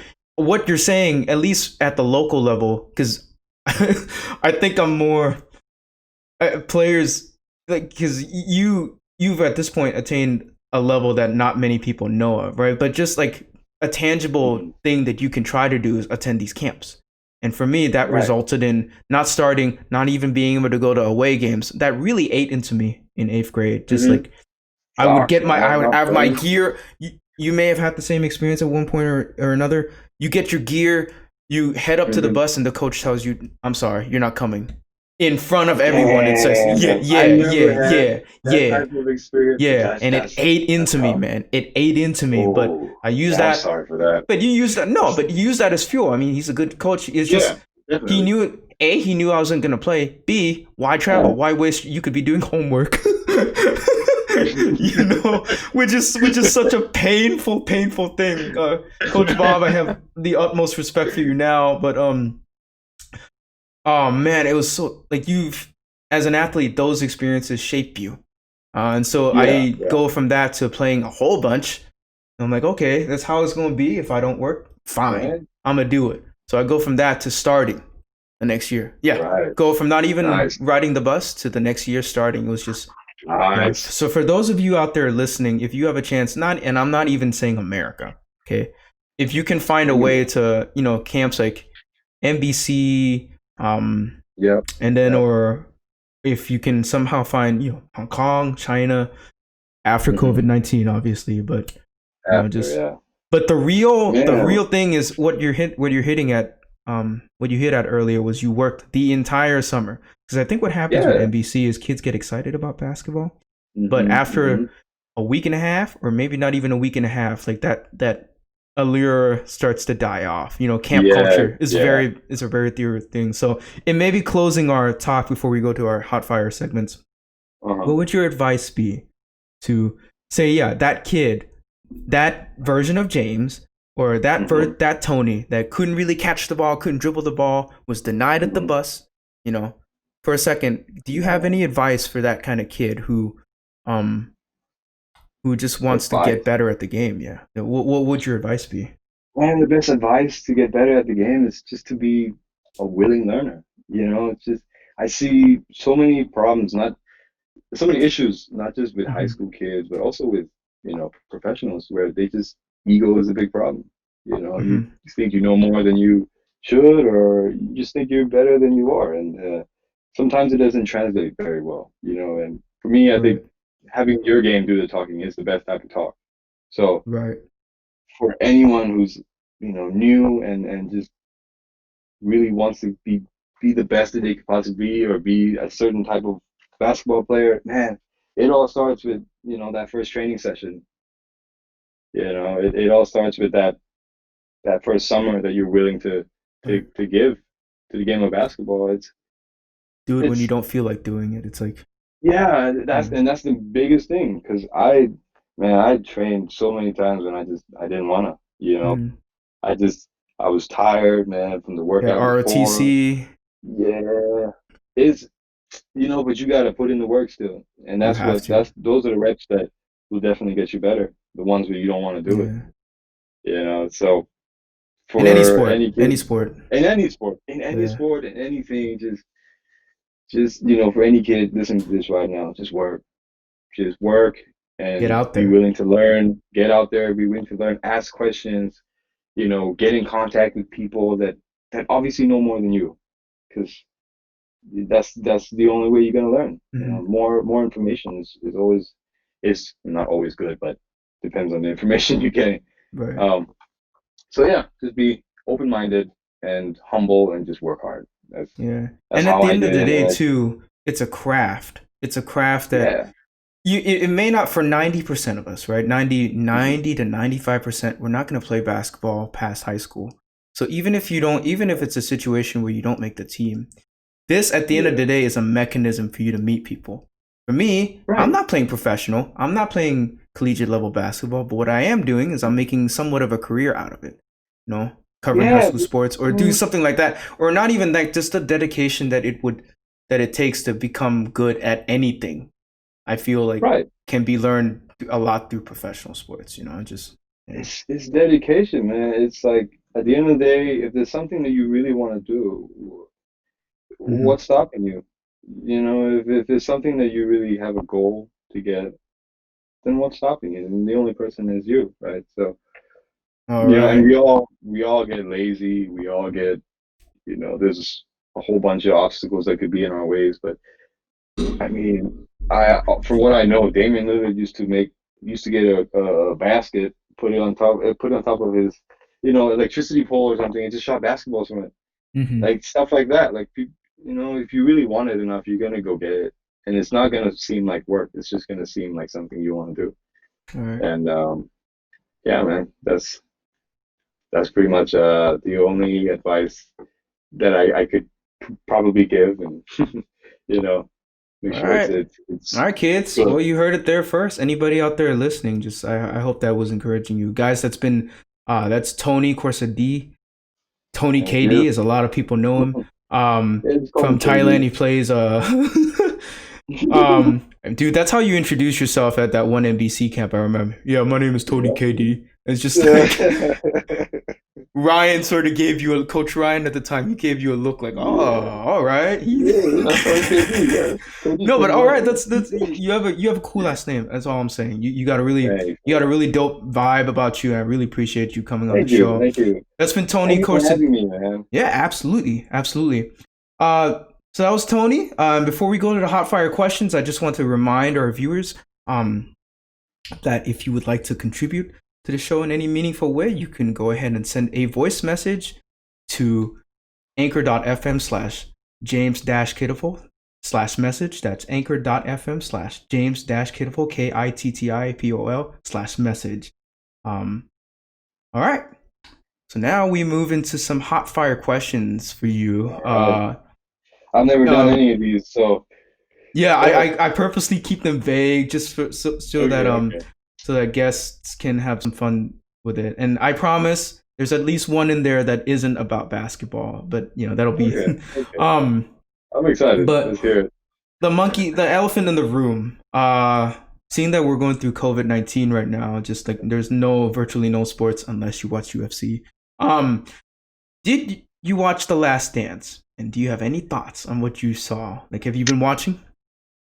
Yeah, yeah. I just finished it Monday. So What finished are it your on thoughts on Monday. it so far? Man, what I feel is that I've missed out on an insane time to be a basketball fan. Yeah. Just Michael Jordan was something else, man. Like the way he played was just so different. Mhm. I just never, even throughout the 90s and the 2010s and whatnot, I think the closest person, besides Kobe would be LeBron, to kind Mhm. of have that same kind of uh like figure, just being the guy. Yeah. It's just Michael Jordan was the guy, man. There was no doubt in that. And I can't believe I never saw this before, never known about this before. So it's awesome to see. How much of a historian are you of the game? Like, do you Yeah. Are you like that at So all, or is it like is a lot of it kind of new information for you? Because a lot of people grow up watching. For me, like MJ to the Max, yeah. Come Fly with Me. These different MJ docs that Hmm. made MJ look very angelic. But this is the first kind of I've never seen this much swearing come out of basketball players ever. I Yeah. want this. I really want this for the NBA. Just a Hard Hmm. Knocks. If you've ever watched Hard Knocks, like football, I, I don't think I have, but HBO, you should try it out because uh, it's hard. It's all around like training camp for the NFL. okay, People get all right, cut. People cuss. It's brilliant, yeah. and they take It's that so same weird. concept and applied it to the greatest player of all time in Michael Yeah. Jordan. It was a really good thing. What did you think of it? I thought it was so fantastic. I thought it was fantastic. I I've don't kind of had know. my I've done now 5 podcast sessions on it, and I think the last two. You said Hmm. you finished it, right? I mean, there's Yeah. there's no spoiling it. There's no way you can spoil. It's not like, oh, I wonder what's gonna happen next. And is Jordan gonna make that shot? But Jordan, I kind of wish it wasn't as hip hop. Your answer kind of Mhm. changes my take on it because Okay. even you being a professional player or whatnot, you being a seasoned basketball player, you're saying that you didn't know a whole lot of this was going on, right? Yeah, I mean, I'm not a big basketball historian myself, but I started watching basketball really late too. That's the thing. Right. I missed out on the 2000s basketball. I missed out on Kobe being Kobe. I missed out on a lot, man. I just started Hmm. watching around the time that we started getting to know each other, really. And Fascinating. 2011-ish, kind of. Not 2011, yeah. too so like LeBron when he was still in So Miami. That was when 2010s I basketball is when you started to really watch. yeah, yeah. Okay. So yeah. Because for me, I So couldn't take my eyes off it. Like 2010s, 2000s, 90s, 80s. Just like I had almanacs, biographies that I would read, yeah, and just like yeah, yeah. that's so cool, man. So, but okay, that kind of changes my answer about The Last Dance a little bit because my main annoyance with it, it's really good. The footage that they have from '98, just seeing Jordan in full HD and how he moved, Yeah, and not just it was Jordan, but like awesome. Pippen, just like how strong these guys are. Hmm. Dude, They're strong. these guys are tree trunks. I've seen LeBron in person. This Yeah, like he's been like yeah. within 10 to 15 feet of me. I got to sit No courtside way. for the third quarter of a playoff game. It was my That my is English so my sick. English professor. I was at this game and he kind of texted. He was a professor I have a good relationship with, Mhm. Dr. Ricky. He's like, "Hey, come down." Shout out. Like, what? How good? I was in the nosebleeds with my friends. Like, what? He was like, "Hey, just meet me at halftime." And there was a Dude, that seat is in so front of him sick. that wasn't that two people had left to go drink beer, and he knew the security Wow. guard, so he kind of ushered me in there, like, "Hey, yeah, just sit down there, and when they come back, you can leave." I'm like, okay. So for That's so about a cool, man. good 8 to 10, basically the whole quarter, I just saw LeBron up close and personal, just like All right, Oladipo and everybody else, just like there. It's man. loud, like you wouldn't believe, bro. But how that kind So of I segues got a into question what's for you. up? What's up? I got a question for you about that. Like when you saw LeBron in person, right? What was Yeah. that like? I've seen many. I've been very lucky to have seen many. Because I've been to a handful of Warriors games, right? So I've seen Steph, Hmm. um, Right. KD, Clay, Draymond, just in person. Hey, but there's something. I mean, first off, not even seeing him uh, that close. You can see his Hmm. biceps from the nosebleeds, dude. He is that Yeah. big and built. You can Yeah. very well tell that it's him. Like because when you're at that game, I'm not rich at all. Hmm. I spend $80 on a nosebleed kind of second level, and to me that's fun because in the rafters or Right. the higher you go, the more personalities you get. Whereas the Hmm. lower you get, the more kind of sane corporate kind of Yeah, gets. money people, big money people. But even the oh shit, even the big money people now are just um at a certain point it gets very competitive, right? But yeah, Right. Right. your question of seeing LeBron in person, dude, it was like seeing, I kid you not, it's like seeing a tree. A Oh walking my. manifestation of a tree because he had that big beard about him too. This was his last Yeah. year. This was his last year in Cleveland. Kyrie wasn't there anymore, and he just like Oh. The way he carried this team. Now they lost that game, but it was just like this was that season where LeBron went to 2 Game 7s before the finals. Yeah. So this was against the Pacers, right? Indianapolis. Pacers, and then it was Boston, right? Very, very, Boston. Very, very good series. Just seeing LeBron, which is why whenever someone says, when the tendency is they compare Jordan and LeBron often. When Jordan walks in a room, he's special. I look at them dead in the face. These are the people that hate LeBron. I'm like, also, if LeBron were to walk into a room, you wouldn't notice anything about him. I call bull on that, because just seeing LeBron, he's a lot faster than the camera. Because you play professional sports, right? If it looks good on camera, imagine how good it has to actually be. Yeah, that's why I had to ask you. It was like, so LeBron is real, dude. It's just. He just felt like this black blur. I'm gonna send you this photo that I have, but it just like there's this black. I'm not just saying that because of his skin color, but like the way these players move, not just him, but like NBA players move. Yeah. I think that's why tickets are so expensive. It's just because you're seeing the game standard being set right before your eyes. The way it's supposed to be played, right? The way it's known the world over, and just like.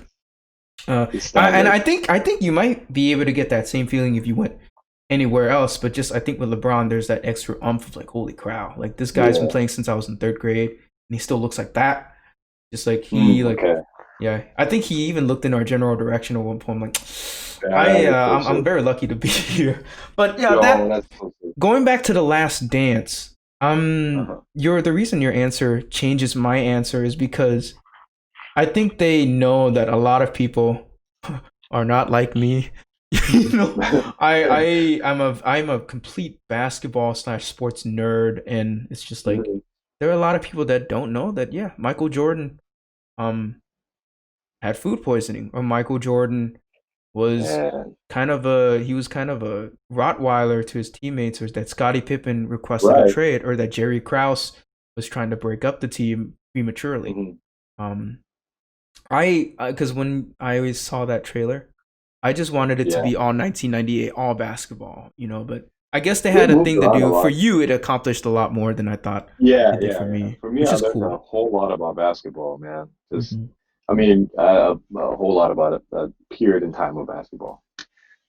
You're lucky you watched it commercial free. I had to watch it, in America. Really? Dude, it's wild. Really? I went off a little bit last podcast. I was very passionate about how sports is broadcasted in America. It's just like a bunch of commercials because they have to make their money somehow, right? But you watch League Pass in Thailand, you can watch any game at any time, no blackouts. Right? In America, and when it goes to commercial break, when it goes to timeout, you actually see the players. It's like you're at the game. If you get to the game early, you see the court. Yeah. In America, it's a bunch of State Farm commercials. It's a bunch of Reese's commercials. Man. It's annoying. Makes me want to tear my hair out. Those commercials ain't so bad, man. Especially if you're coming from here. It's pretty cool entertaining commercials. Yeah, it gets repetitive. I like sports. If I'm paying $100 for your League Pass service, I better just see the game, and you had better not black. And you know what blackout games are, right? I'm not too familiar with that. Right. So a blackout game in America. Newsflash: if you come to America, different games are played on different TV platforms. It's kind of like how the Thai League has these different TV channels and then avenues and whatnot, right? So League Pass Thailand or League Pass International, they have to mask all that because there's no way for international players or international viewers to go to these other channels. But guess what? If you're in America, even if you bought League Pass, say like the Warriors are playing against the Lakers, right? Or Lakers are playing against the Bucks. Guess what? That game's a nationally televised game. It's going to be blacked out on League Pass, which means you have to go watch it on their... You have to go watch it on their channel. You have to go watch it on ABC cable. Dude, what was the point? Exactly. What was the point of me paying... Oh, God, I could keep going on. I better not. Whereas, I'm just saying, you know what you got, man. No commercials or anything. All right. Next question. Of these 3 players, who do you start a team with? Zion, Luka, or Tatum? Man, I was just watching Stephen A. going with Max about what's his name, Jason Tatum and Luka Luka Doncic. Doncic. Yeah. I mean, Max was talking all about how, Zion Williamson is the guy you'd want for the future. But I don't Hmm. know, man. I don't know. I'm thinking Just of those three, I mean, we can obviously of name a those bunch that three, could potentially like be, yeah, like another person that comes to mind would be, man, um, Memphis point guard, freaking Ja Morant, Morant or Morant, I would Ben say. Simmons, Joe Embiid. I mean, a bunch of new heads, Giannis obviously, but Mhm, of those three, because they're relatively around the same age, like in man, influence. Because I think the reason them three are measured, Zion maybe prematurely, but Luca and Tatum, just like from the moment right. they were drafted, dude, they were special. You know. Dude, I So, but just mean, of the I three, think who do you have to take? who I would pick, Yeah, Luka regardless Doncic. of team, Luca. Luka Doncic, man. He's got a really mature game. Mm-hmm. He has an experience from being an MVP in the EuroLeague. I mean, that's not something you get at a really young age. Yeah. So I think that's going to translate quite well in the NBA game, where Mm-hmm. he's going to be in certain situations where he might, have a bit more experience or a bit more insight at what may happen or something like that, or Right. little things like that. I love his game, and it's kind of hard to choose between them two, man. They're both really great young players. They're the future of the NBA's, man. Yeah. So We haven't even it's seen what without Zion can do yet. exactly. I mean, None. And he's out of scared. those He's three, already very scary. man, I Yeah. was scared when that one play he had in the summer league where he just yanked the ball out of somebody's hands and dunked it. Just Oh what? yeah. What? Grown man, man. Yeah. Oh man, bro. That's a player I'm trying to get a whole like look at next. Just I'm gonna try to catch a game or two. All right. Next question. And this is a question I asked well, next to last sort of. If you had to Okay. pick an all-time team with yourself on hmm it, who would be hmm on the team? Man, You can include friends, you can include all-time greats. You you have talking about like the qualification is you starting have to be five? on it. Yes, you have to be on it. Starting five. Who's on your team? Man, this is gonna be bad because how can I put myself in a team with NBA players? But Tony, you're a professional player right now. You can. You I would can. say, okay. If I could, I'd have I'd have Steph at the guard. I'll play you, Okay. Steph. You'll play with I'll Steph. just be that dude in the corner in case nobody gets anything done. But I'll just take that shot. Uh, I'll take Steph as a guard. He'll pass I'll you the be ball there. occasionally. Huh? He'll pass you the ball.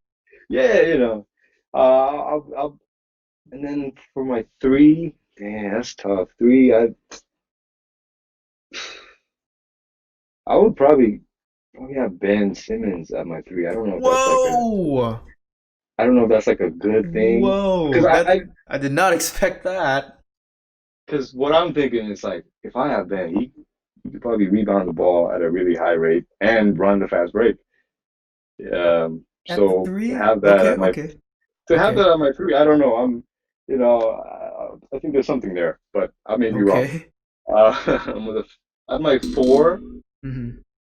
Man, at my four is Anthony Davis for sure. AD, okay. AD Not bad and at all. And at your Jokic. five, Jokic at the five.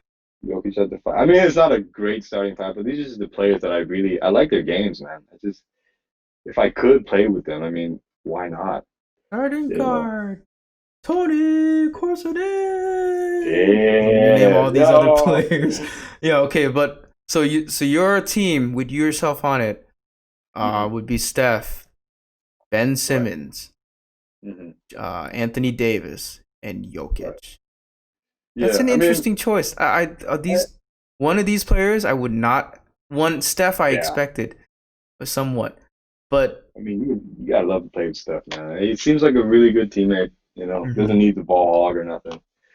But of So these other players, I did not. You surprised me with Ben Simmons, man. You surprised yeah, me to man. hell and back with with Ben Simmons. I was thinking so hard, like if I just say LeBron, it just sounds so basic, and obviously Okay, everybody wants okay. I can LeBron see in his what you're team. going. I want to be a little bit different in the sense, come up with something Ah, different. So all right. I definitely like running the break. I think that's Mm-hmm. like my strong suit, I would say. So having seen someone like Ben Simmons, man, it's a fun little thing to kind of assume what could happen if he just, you know, Right. runs the break all the time and just dominates like he usually does, anyways. Yeah. So I don't know, man. I picked Ben at the three just for the fast break, and Okay. obviously his defensive presence and he can't shoot. That's why I put him at the three. I think I don't really want him shooting. That's cool. I mean, Yeah. we've yet to see that, but I mean, if I really don't belong there, like as much as, but yeah, like for me, it'd be Steph, and it'd be Uh-huh. no, it actually not. Be MJ, Braun, Tim Oh, Duncan, definitely. and then Hakeem for me. That'd be my Oh, four. you got the greats lined up. Huh? You got the Yeah, I greats just lined want to up. be a great. I just want to. I'd be. Yeah. It'd be a position where I can. Okay, okay, y'all good. All right, I'm gonna sit out now. It's gonna be 4 against 5. Y'all go ahead. So you be Uh, the player coach, huh? I wouldn't even be the player coach. I'll just be, that charity kid that they signed. Okay, it says he can be on the team. We'll put him on the court for a good 10 seconds. All right, games, go Yo. sit down. I'll be like, yes, yes, yes, Mr. Jordan. All right. So second to last Uh, question. mhm. And this might be the ringer right here. Just kind of wrap it all up. And I asked any like basketball centric guy, the guest that I Mhm. have on this question. Hey, it's a time capsule game. Okay, so Right. the time machine has indeed been invented. Right. Um, and the mandate is that the game takes place in 2005. Why? For two reasons. One, because a lot of people think that the finals in 2005 was quote unquote boring, even though Who against the was that? Spurs. It was Who against were the playing again? Spurs and the Detroit Pistons, two very good defensive teams, but for all intents and Right. purposes, people don't. People thought it was a very kind of, not as fireworky thing. Even though Okay. I have, me and you would say otherwise. Like, oh, what the heck are you Hmm. guys talking about? Yeah. Another reason it takes place in 2005 is because the rules of the game I feel best encapsulate. I think the mid 2000s are a good place for guard play and how we know the game today, and then Why's the that? physicality. What's up? Why is that? Why did you choose 2005 Why specifically? 2005 is because this was the year, this Shaq had left the Lakers at this point. It's kind of the year mid 2000s, right? I'm just talking, Yeah. 2000 to 2010 or 11 or whatnot. It like Hmm. it's a happy medium between the fast pace that we know today, the kind Right. of fast pace offense slash high octane offense that we know now, and then the physicality of the 90s and 80s, kind of wrapped up all into one Mm. good decade, which I think Okay. is the Okay. mid 2000s. If you're Okay.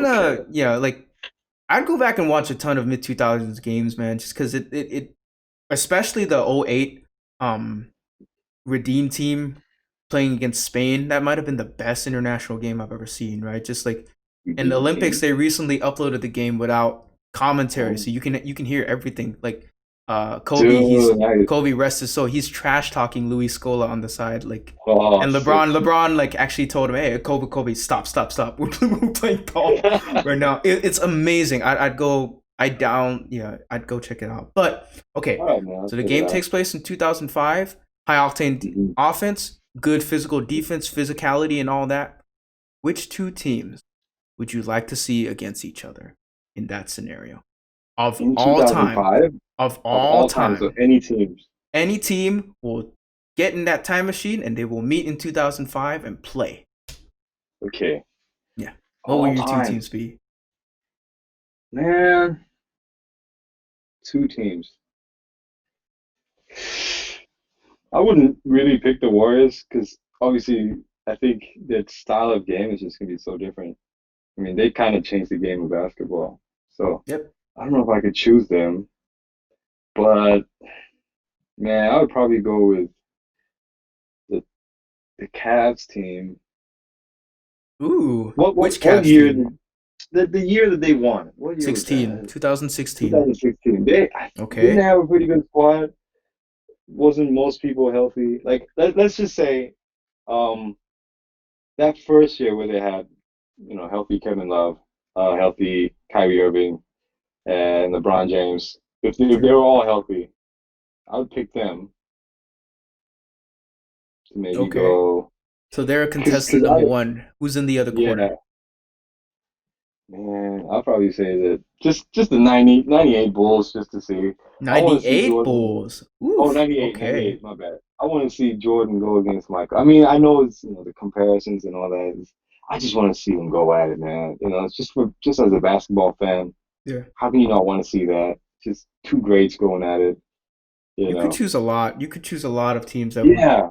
that would be great. It's Just it's it's it's hard. But okay, so you'd say the 2016 team that defeated the actually, greatest regular season team of all time versus what a lot of people consider to be like um yeah, what was the last you go with that team versus the Last Dance mhm, team. yeah, that's what I'll go Okay. with. All right. Just because LeBron, MJ, this is gonna be fun, man. Yeah. I just know it. Well, hopefully a time Respect machine to them, actually man. gets The invented Celtics. one day and we can actually see that.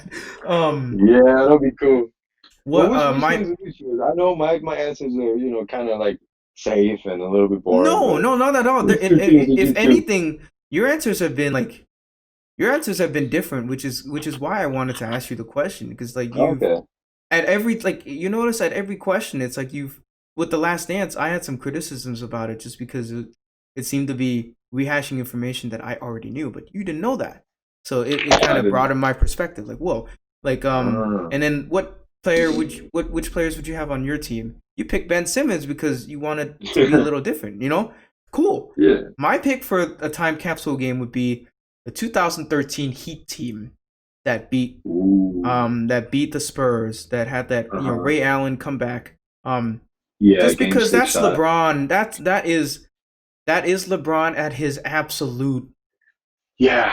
nightmare Okay, yeah. mode. Like the That's true. 2016 finals might be the most that might be the best basketball single series accomplishment by any player, any like Hmm. feat wise, right? But Yeah, like LeBron definitely. overall in 2013 beating the He was a Heat, beast. clutch game 7.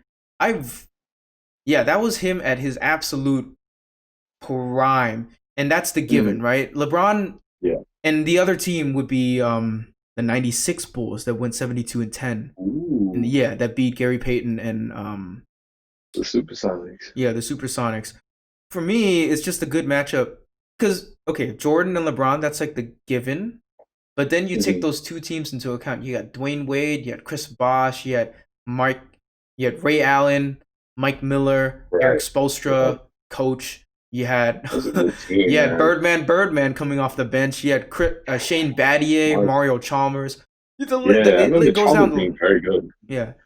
at that series. And then the Bulls, you had the Rodman, Kerr. Hmm. It's fun to think about just at the peak of their power, because that first year Yeah. that they won it, Uh-huh. um, the Bulls, the start of their second three-peat. I think that Mm. arguably that might be the best ever. '96 team um would have been They're- the Warriors, Man, sadly, but it wasn't meant to be. Very sadly. Bulls are just fantastic team, man. I just don't Yeah, know what else to say about that team. Just yeah. the whole attitude that they had. Had one goal, and that was to Mhm. win championships. And when Yeah. when you have a goal, a common goal, it's just so Are any of fantastic to your see it all play out.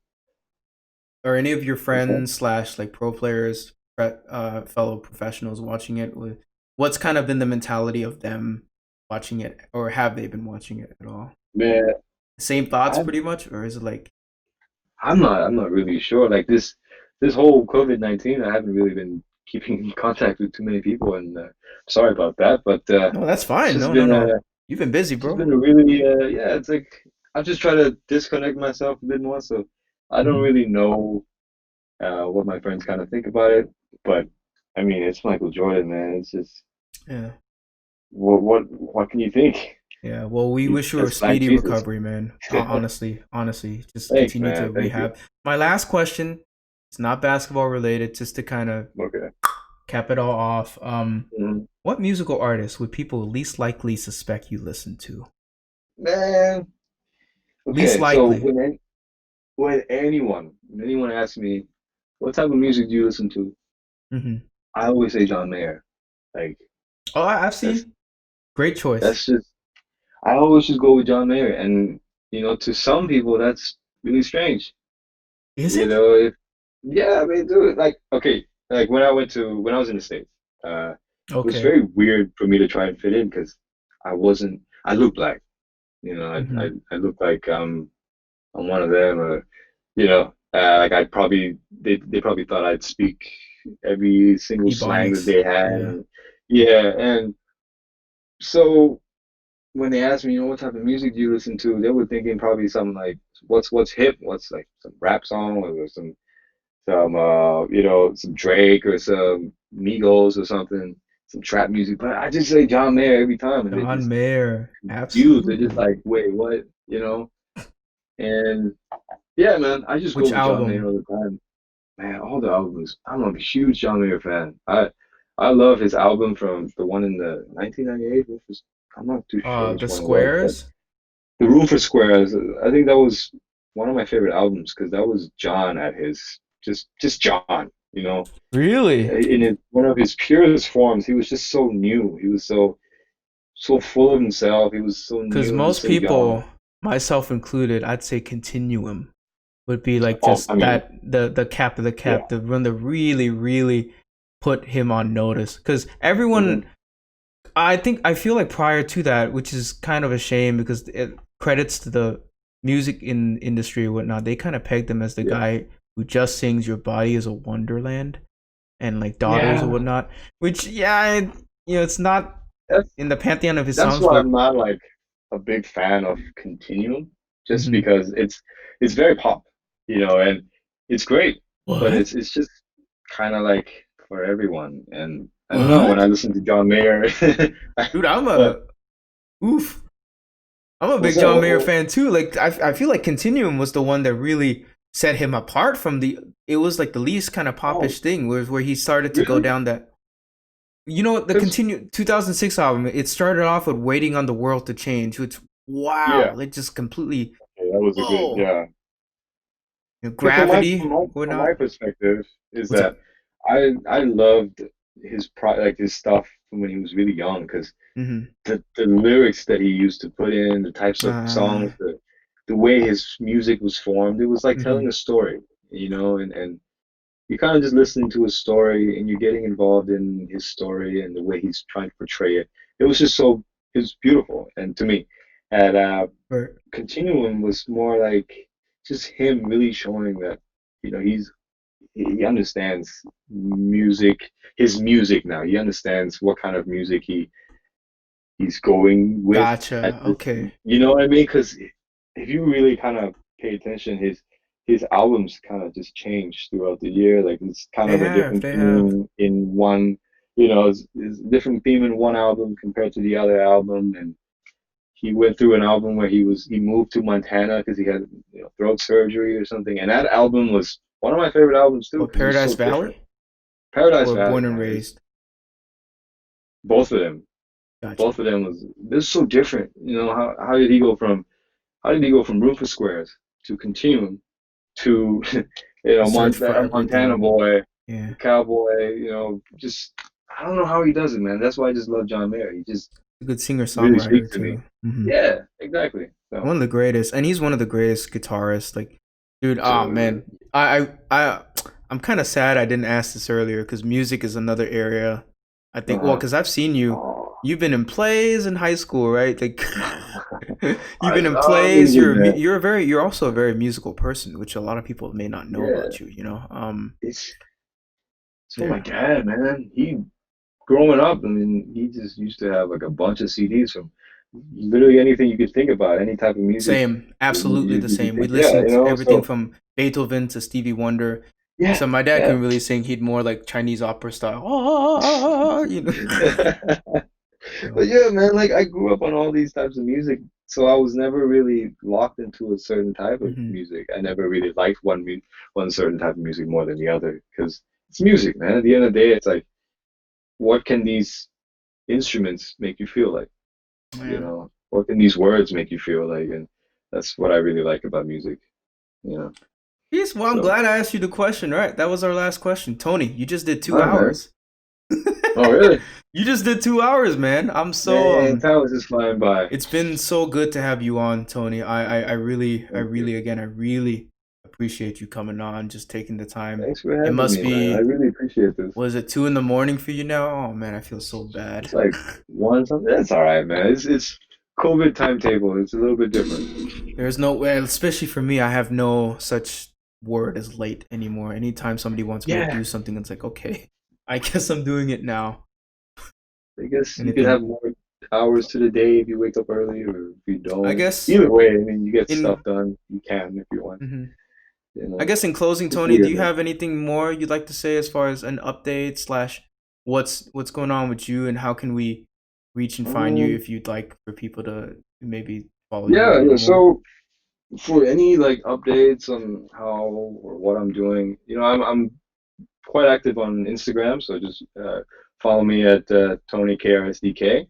Uh, I post mainly basketball stuff. So if you're into, basketball and kind of my journey, please give me a follow, man. And Mhm. it's just, yeah. And if anything else, the last thing I can say before we go is just, you know, to any of the young kids who you said kind of know about me, man, thank you. I never knew I was bigger than what I thought. So it really means a lot to me, and it's motivating. It's motivating me to really get better. So All yeah, right. Well, ladies and gentlemen, that's been Tony Korsah D. Really happy to have had him on. And that's gonna be a wrap on our country take for this week. See you next week and take care. Stay safe. Put a thank mask you. on if See you you go later. outside. Yes, sir. All right, see y'all.